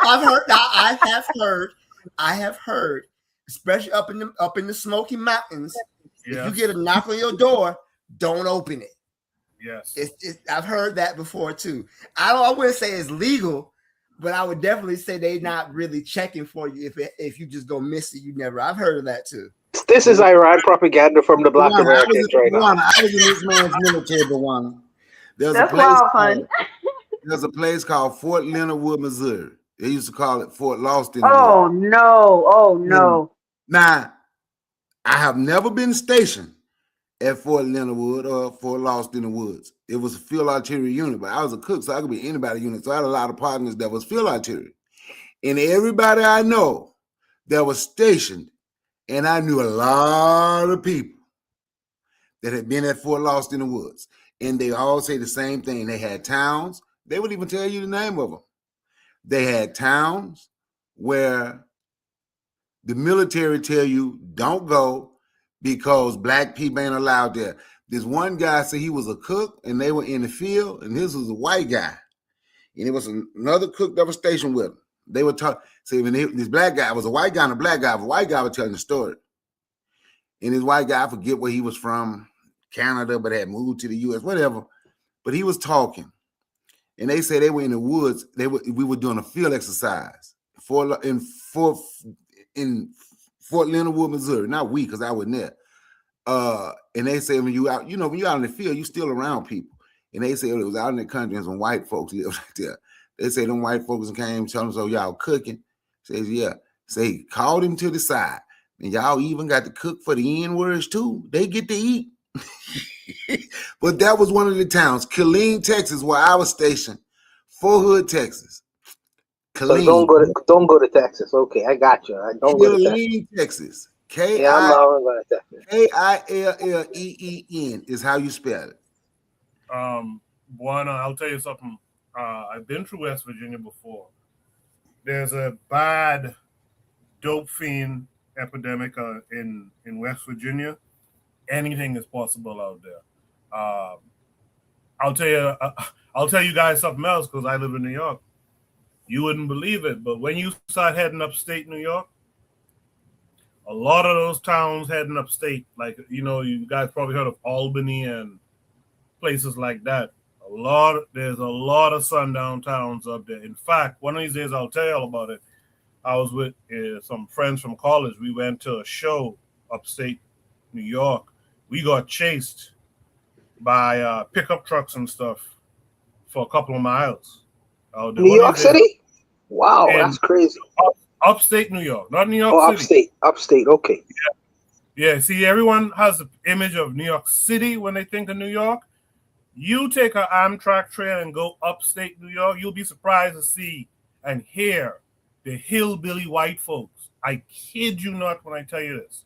Hillbilly white folks. There used to be an old TV show depicting this too. I forgot the name of the show now. But these guys are upstate New York. Trust me when I tell you that. And talk about sundown towns, they have them up there. Wasn't that the grocery store they had the mass shooting was in Buffalo? It was in Buffalo, yep. Yeah, he went and killed all the black people. But yeah, absolutely. Yeah, a lot of sort of knows what I'm talking about. Between New York and Syracuse. Any of them big cities you hear them talk about, there's a bunch of small little townships and smaller little cities in there. Trust me. I stay in South Florida where the immigrants are. I can stay in my little South Florida areas. Bro, they don't know. Fort Lauderdale. I can stay in them areas. I ain't getting a big house, man. I'm not going. Man, they was drowning black folks in the Everglades and stuff, man. America, like I gotta agree with Black Steel and them and Bakari and Cheryl. As an immigrant person, I've been here long enough to see that they might not have the signs up anymore, but you kind of know. You know what? Let me stay from around there. Right here in New York City, actually, you guys probably heard about this. When they ran down a black kid, a gang of them in Queens, New York, here, Howard Beach, and stomped him to death, man. You're kidding. Bensonhurst in Brooklyn here? My mother told me, may she rest in peace, my mother told me when she first came to the States, she went and did a little job in Bensonhurst. She said they ran her. She had to run to a train station to get safe. Wow, that's crazy. That's crazy. So let me tell you something. Every white person, even if they don't engage in those activities, all of them know. All of them know somebody who has or is of somebody in their family or their friend's family. They all know. Absolutely. I was going to go to another prompt, but I'll save it for next week. While I got you guys here, man, let's get into the shot. Wait a minute, Coco. Since we talking, ain't 11 o'clock yet. We can still talk. Philly. My brother and sister went to Lincoln, and I think Lincoln out in the boondocks, right, Amma? Lincoln University. Yeah, kind of, yeah. Yeah, it is. Yeah, it's out there. It's an HBCU. Hell yeah, it's in the boondocks. Yeah. So when I went to that graduation, I saw like a bunch of black. I actually like Philadelphia. I thought it was like a black city, with a bunch of Amish people there or whatever. So Philly ain't safe either. You don't come to Philly either then. Okay, here's the thing. Because there's Philadelphia and then there's the surrounding townships. So if you, for instance, go to Lancaster, PA, which is not far, you catch an Amtrak, probably get there in under 2 hours. You need to be careful. Okay. How about Reading? Reading. It's situational. So Reading is very close to Philly. I'm not saying there has never been anything that has happened out there, but I think once you start getting into places like Lancaster, because my school, Millersville University, I don't know if you ever heard of that. They had I had so many I didn't experience myself, but a couple of my friends, they said they walked in. Two of my friends said that one of them was Jamaican, the other one, I think they were both Jamaican. They said they walked in on a bunch of them in their hoods, and this is just less than 2 hours away from Philadelphia. So, I mean, That's if wild. That's wild. I wouldn't put it past being in Reddit. It's you just don't know. You just don't know. You're just safer, and everybody knows in Philly. You just safer. The only people that don't really know is people that are not black people that are not from the states. And we will always caution them, but sometimes, it's oh, we love everybody. But you still gotta be careful. You hang around certain people, just make sure you got your people around. That's all.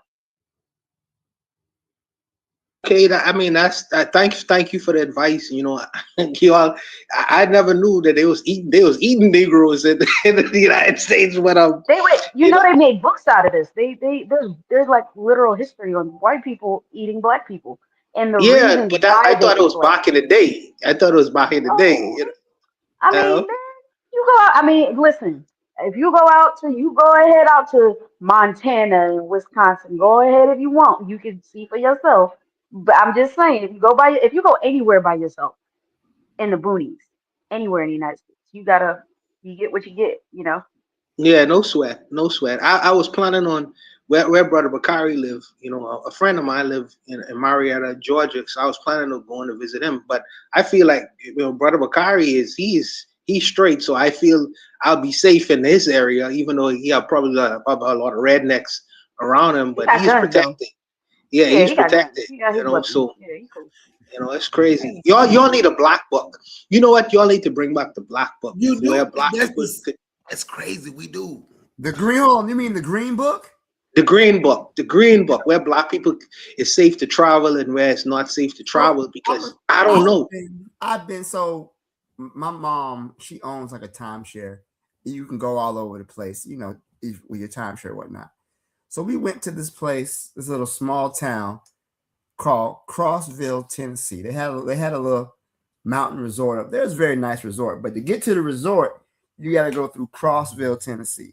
So my son, he called it Cross Burningville because when we went there were no black people. We were in a grocery store, and when we walked in, there was a white girl. She might have been 16 years old. She looked like she saw a Bigfoot or something.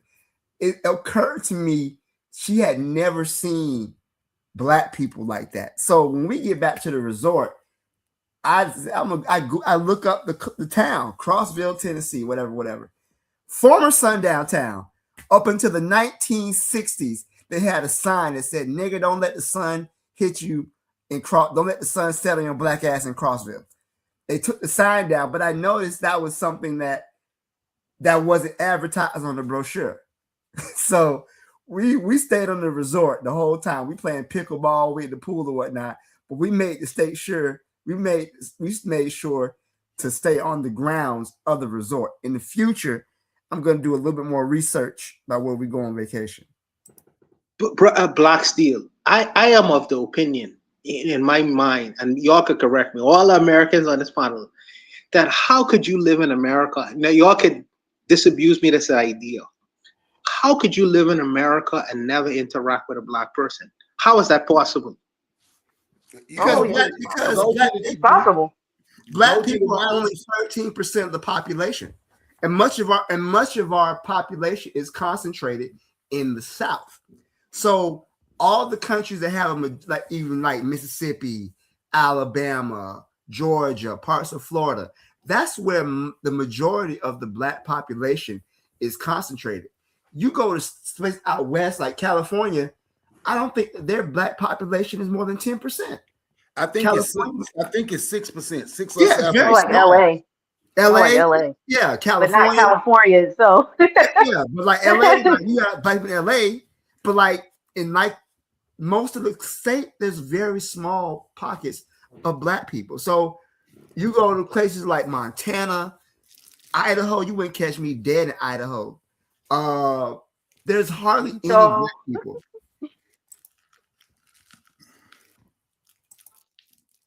I'm sorry, Shay, you finna tell a story? Go ahead, I'm listening. No, I was just saying Utah. Right. Black people, Yeah. I don't even know of black people in Montana. I'm sure South Dakota, North Dakota, ain't no black people up there. I'm sure Well, there's like in the three. military, the Maybe problem there's is like in the three. military bases. Yeah, you have some black people might be stationed out there in the military bases, but for the But most part, regular people, you got yeah, places for like the most Utah. part, you're not gonna find them. Ain't no. Look, man, I'm gonna tell y'all a story right quick. Then I know Koku ready shut it down. I was going to Miss. We stopped. I'll never forget. We had a flat in this little town called Heflin, Alabama. Heflin. And I walked in the store. I'm like, yo, they got a tie shop around here. It was a black lady working at the register. And me and my nephew, when I got out the car, I'm like, damn, boy, these white folks looking like they ain't never seen no black folk. So I go in there and I talk to it was a black lady at the register. I like, they got a tie shop around here. I promise you, this was her word. You know, they don't like our kind around here. I was like, huh? What kind? What the hell is that? I'm like, what? I'm like, all right. I told my nigga, because I was trying to get a tire so I could have a flat, because I still got like 5 more hours to ride, right? And I ain't want to go that far without a spare. I was like, man, I'm just going to go ahead and put this spare here, and we'll stop in Birmingham. Birmingham was only about 45 minutes away. I said, man, we'll stop in Birmingham. But her exact words were, they don't like our kind around here. the high cheater.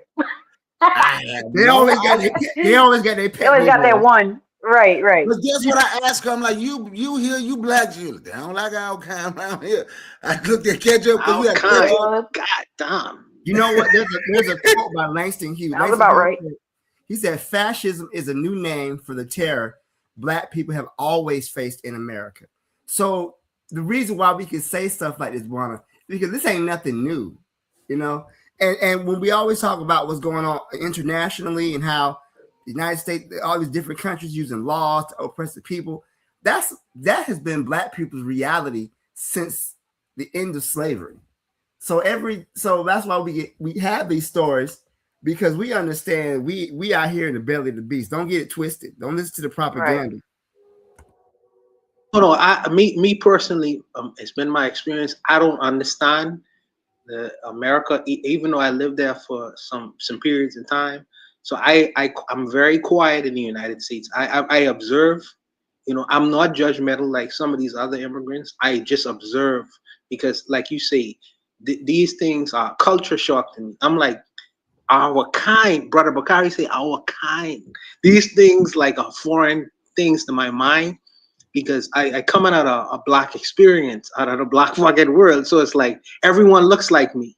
So I don't have to I contend with Negroes, but not on the same level where you see you contend with white folks with these plastic smiles and just a lot of fakeness and like, well, we'll take your money, but we really don't want you to be around here. You know, that's not been my experience. So it's just when I go to the United States, I sit small. I'm very quiet. I'm very quiet. Places they don't want your money, Bawana. Some places they don't want your money. They don't want your money? God damn. They don't want you there. Look at me. I can call a friend. God damn. I can call a friend right now. And she can tell you about when her and her boyfriend went to the mountains. And black people love to go to them damn mountains. I know they come from that Tyler Perry movie. I feel you came from me, Bakari. And they asked me, but look, they asked her, this was before, like, because you get up certain parts of the mountains now, you'll still lose service. But they stopped and asked for directions. They say that old white man just stood there, and just told them, we don't see many niggas around here. That was his answer when they asked how to get. Wow. I'd have been like, well, I see a lot of crackers. Wow. Crackers be cracking. Yeah. Wow. You get up in the mountains. Where were we at? We were in North Carolina. There's a little small town called Bat Cave, North Carolina. No lie. That's the name of the town. And I think I might have been 16, 17. Black people like to go to the mountains, Bakari. I feel like I caught a stray because my mom should let it go to the mountains. So we were in the mountains. And we went to this roadside. No shots. We went to the little roadside vendor. She was selling honey. Of course, you know, we get out there. This lady got a shotgun almost as big as I am behind her cash register. Like, man, ain't nobody trying to steal no honey from you in the middle of fucking Batcave, North Carolina. Chill out. But I mean, she was very clean though. You know, she wasn't bad at it, but still. Let me tell the brothers and sisters something in America. See, when those same white people come to this country, I get a different face. I get the human white, the so-called human white person, where they love all the Negroes and everything is all fine and we love the black folks. You know, we don't see a lot of niggas around. We know. So I grew up with a completely different reality. So when you telling me that you went to Bat Cave and we don't take black money, what the fuck is that? I don't speak that. Koku, do you speak that language? I don't speak that language. Koku been living in New York City for longer than for a long time because I don't understand that reality. I can't. It does not compute in my brain. It doesn't compute. That's one of the most difficult things is to return home and describe what's going on out here. Most people kind of don't understand you or don't want to understand you even. They don't believe it. You know what I mean? Because the propaganda tells them this place is the land of milk and honey, streets paved in gold, but they don't tell you the real story, who that story is for. And so it's hard to, but the one thing I don't get, because even though I like Buana, I come from that experience, this idea that a lot of foreign blacks try to perpetrate out here that they didn't know they was black in their country is nonsense.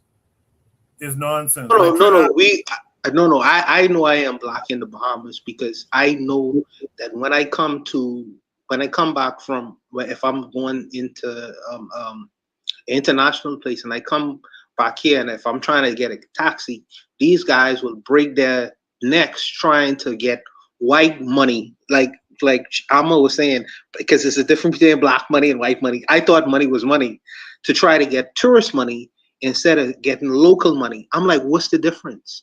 So I recognize the black racism that exists in the Bahamas. There's no doubt about it. I'm gonna say niggas, but black people treat you horribly. But when Brother Bakari saying that, oh, we don't respect your kind around here, I'm like, because everybody is my kind. So it's like, what are you talking about?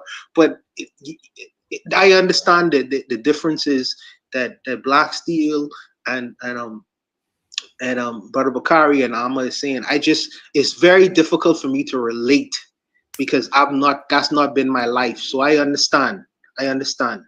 So all I could do is just be quiet and listen. You know? I'm gonna tell you something. When I went to the Bahamas, I didn't buy nothing on the front because there was nothing owned by black people on the front. They was all owned by white Greek people or just some white people, wherever the hell they were from. I didn't buy. I went to the back. I asked that told taxi driver, take me to where the black people is from here, where the black-owned business is at. That's what I said. I didn't, I'm going to tell you, man, I do so. Look, Mississippi got the reputation, but America is Mississippi. Like Fannie Lou Hamer said, Mississippi is not a Mississippi problem. Mississippi is America's problem. America created Mississippi because all of America is like Mississippi, but Mississippi and Alabama and Arkansas has been the scapegoat for what they do everywhere. Like, I'm going to give you an example. If that had been a grocery store shooting somewhere in Mississippi, what did happen in Buffalo? If that had been in Mississippi or Arkansas, Alabama, story would have been told way different, even by the white folk on the news. Oh, the old past of Mississippi is coming back. But study Lackawanna, New York, and see why, and look up Lackawanna, New York, and why you will find black people from everywhere, even New York, running to Lackawanna because of their treatment. We were always trying to find a safe place in this damn wretched country. That's why you go to Florida, you're going to find places like Progress Village. You go out there, it's a whole lot of just black folk. Shout out to the village. That's what Black Steel is from. He don't like to say it though. But nah, Black Steel from Overtown. He from Overtown. But America is Mississippi. See, when most people talk about Pennsylvania, they know Philly. Or they might know Pittsburgh. When they talk about New York, just like Koku said, they think New York City. And then even when you think New York City, like everybody gonna remember what happened in Tennessee. It could have happened in Tennessee in 1970. But this country, the media propaganda have a way to make people conveniently forget what happened in Bensonhurst when the Italians beat that black dude to death with that baseball bat. They know how to. But Kari, let me ask you a question, okay? Because I live in the South. I live in Louisville, Kentucky. You know I live in Louisville, Kentucky. Black people but we don't call I didn't feel like I was getting the same kind of energy you're talking about. So explain to me what's the difference? Because I was in the South. Louisville. Go to Paducah. Look, I know. Go to Paducah. Yeah, I went to Paducah. I went to Paducah, in fact. I went to Paducah. How many black people did you see? As soon as a white person hear your accent, they already know. Man, I'm not going any place where I'm the only black person there. You see, how many black people you saw in Paducah? Not a lot. I know. I'm gonna tell you. We was going to Chicago, driving to Chicago from here. And I told my late wife, if we ride, we needed gas. Happened once with her. Then after she was passed, it's me and my kids. And we would ride. And we go to the gas station. It was a black dude with his wife out there in a truck. He was like, man, we need gas. But I wasn't getting out this car. He said, this dude walked up to me. He said, bro, you don't know them looks. He said, we going to make like we know each other. Me and you and our family going to walk in these stores together. We going to leave together. Because, bro, they want to try. My doors was locked. My hand on my gun. That's literally how it is, man. When you go to these places here, and when people think Illinois, I think Black Steel named the city in Illinois. They just think Chicago. Man, I'm gonna tell you, I did about 75 miles on film, man, one night going to Chicago. Me and my kids, and I need to get my son. Like, Dad, I think it's this time. He was about 11. Dad, there go a gas station down there. Man, it was one light on that road. I say, no, son, that ain't a good road for us to stop at. Man, I drove about 75 miles down there till I saw some lights. And when we saw some lights, we pulled over. We had crossed over into Illinois. And that town we stopped in was like Paducah. And the same thing happened. This black dude was like, bruh, because he had a car with him. It was 2 cars. Then it was me. He said, you just got your kids with you. So we're going to walk in here with you. We ain't going to leave you because they funny out here, but we all need gas. So we're going to ride from here together. You go in there, take the kids to the restroom. Crazy. That's crazy. Take the kids to the restroom. Do what you got to do. Fuel up. We going to leave it. Now, we going opposite ways, but they don't know we ain't together. So even though we don't know each other, it might not even got along if we lived in the same neighborhood. Don't even know. But we had the decency to say, you know what? We ain't going to leave each other here. We going to be together. Yes, in this country, bro. That's crazy. That's crazy. You have to realize black people only make up 13%, maybe 14% of the population. So again, you go to certain parts of the country, there's going to be hardly any presence of African Americans or any type of people of African descent. That's just unfortunate, you know. Black Steel, 13% is 50 million strong, though. Okay, that's 50 million strong, though. Okay, but when you have that population spread out or concentrated in certain areas, yeah, that's a lot of people. If you just counting the black belt states, mostly again Mm-hmm. the South and the urban areas of the North. That seems like a lot. If you get up out in the backwoods, man, you ain't gonna see no black people. I've learned my lesson. Okay, no more exploring for me.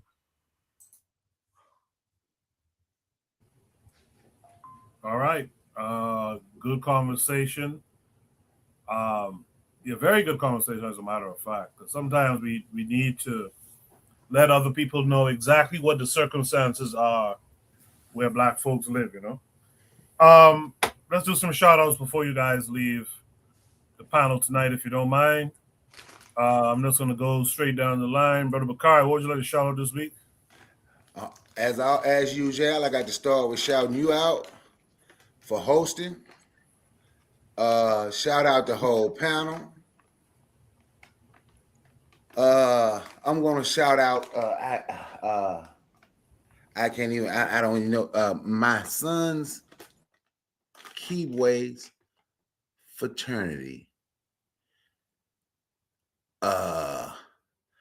Phi Beta Sigma, what they say, they are the fraternity of African kings. They sent the black man that just went to the moon or whatever was part of their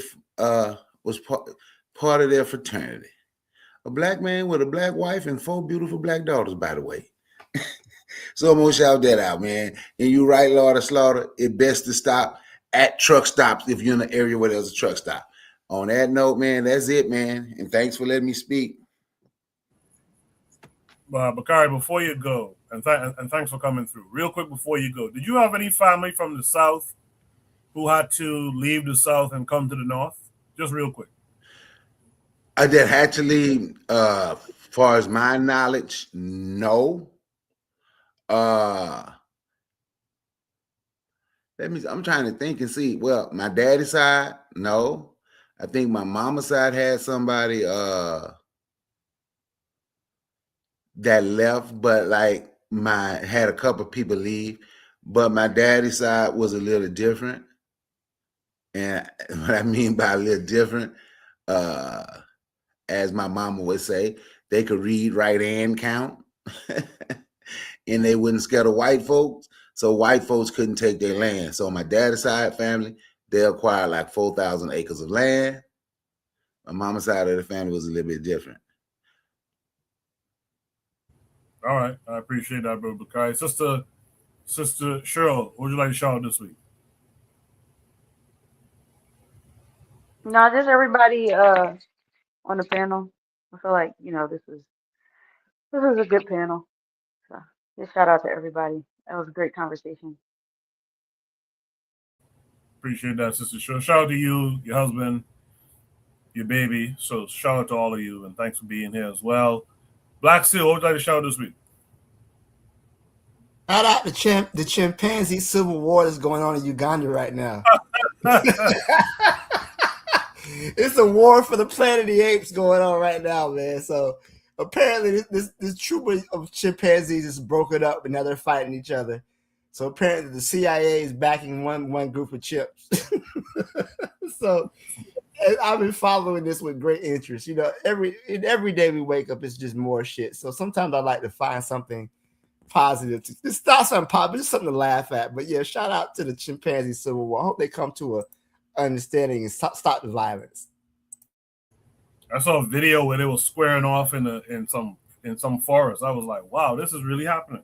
Bro, chimpanzees are the most violent of the great apes. So gorillas is kind of chill, orangutans is kind of chill, but chimpanzees are known. They snatch other chimpanzees' babies and eat them. They are some vicious bastards. Bro, I swear I heard something about them. I don't know how true it was, but they was making tools or something. They was going into the Bronze Age, They was like making tools. Was that serious? That's true. Chimpanzees are known to use tools. What they do is that they'll take a stick and put it in a termite mound, and let the termites crawl on the stick and then pull it out and eat it.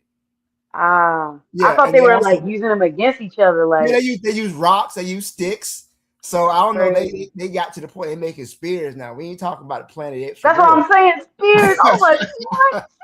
But they do use tools. They do use rocks and sticks as weapons. I don't know if they've gotten to the point that when they start making fire, it's time to leave. It's time to leave. They can have that, but they do use tools. Yeah, they'll invent the wheel soon. Buana, what would you like to shout out this week?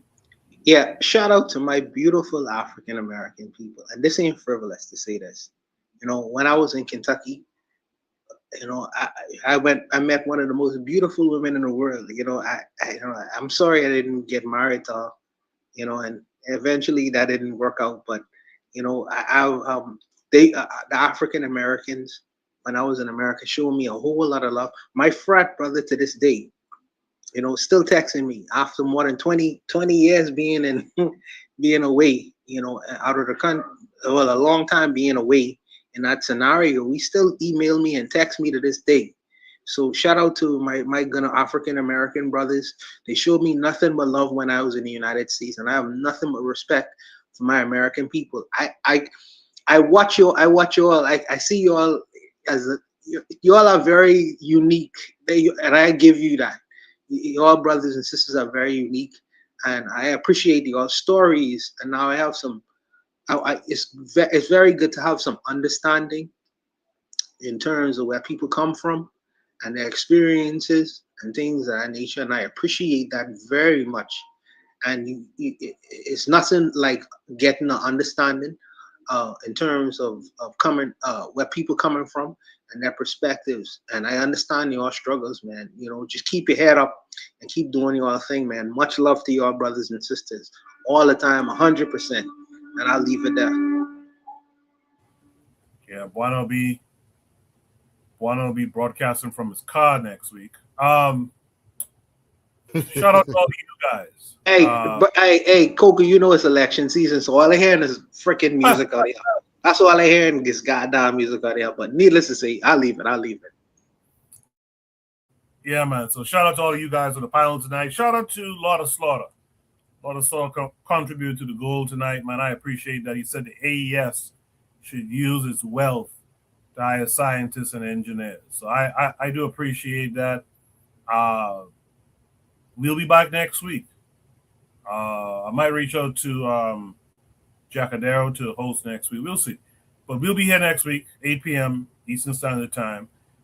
Join the Discord if you haven't. Post your prompts, man. I noticed that it's down to me and like Black Steel and who else? I guess Trigger or someone now posting most of the prompts. But you know, if you're on the Discord, check in, post your prompts so that your topics can be discussed as well. I'll see you guys next week, man. You guys be good. Peace.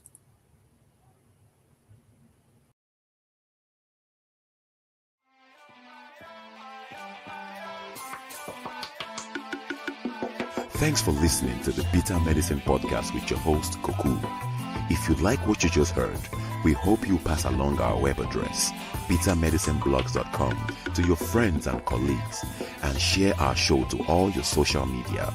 Be sure to check out our archive section on our website for previous podcasts. This has been a KWAZ radio production.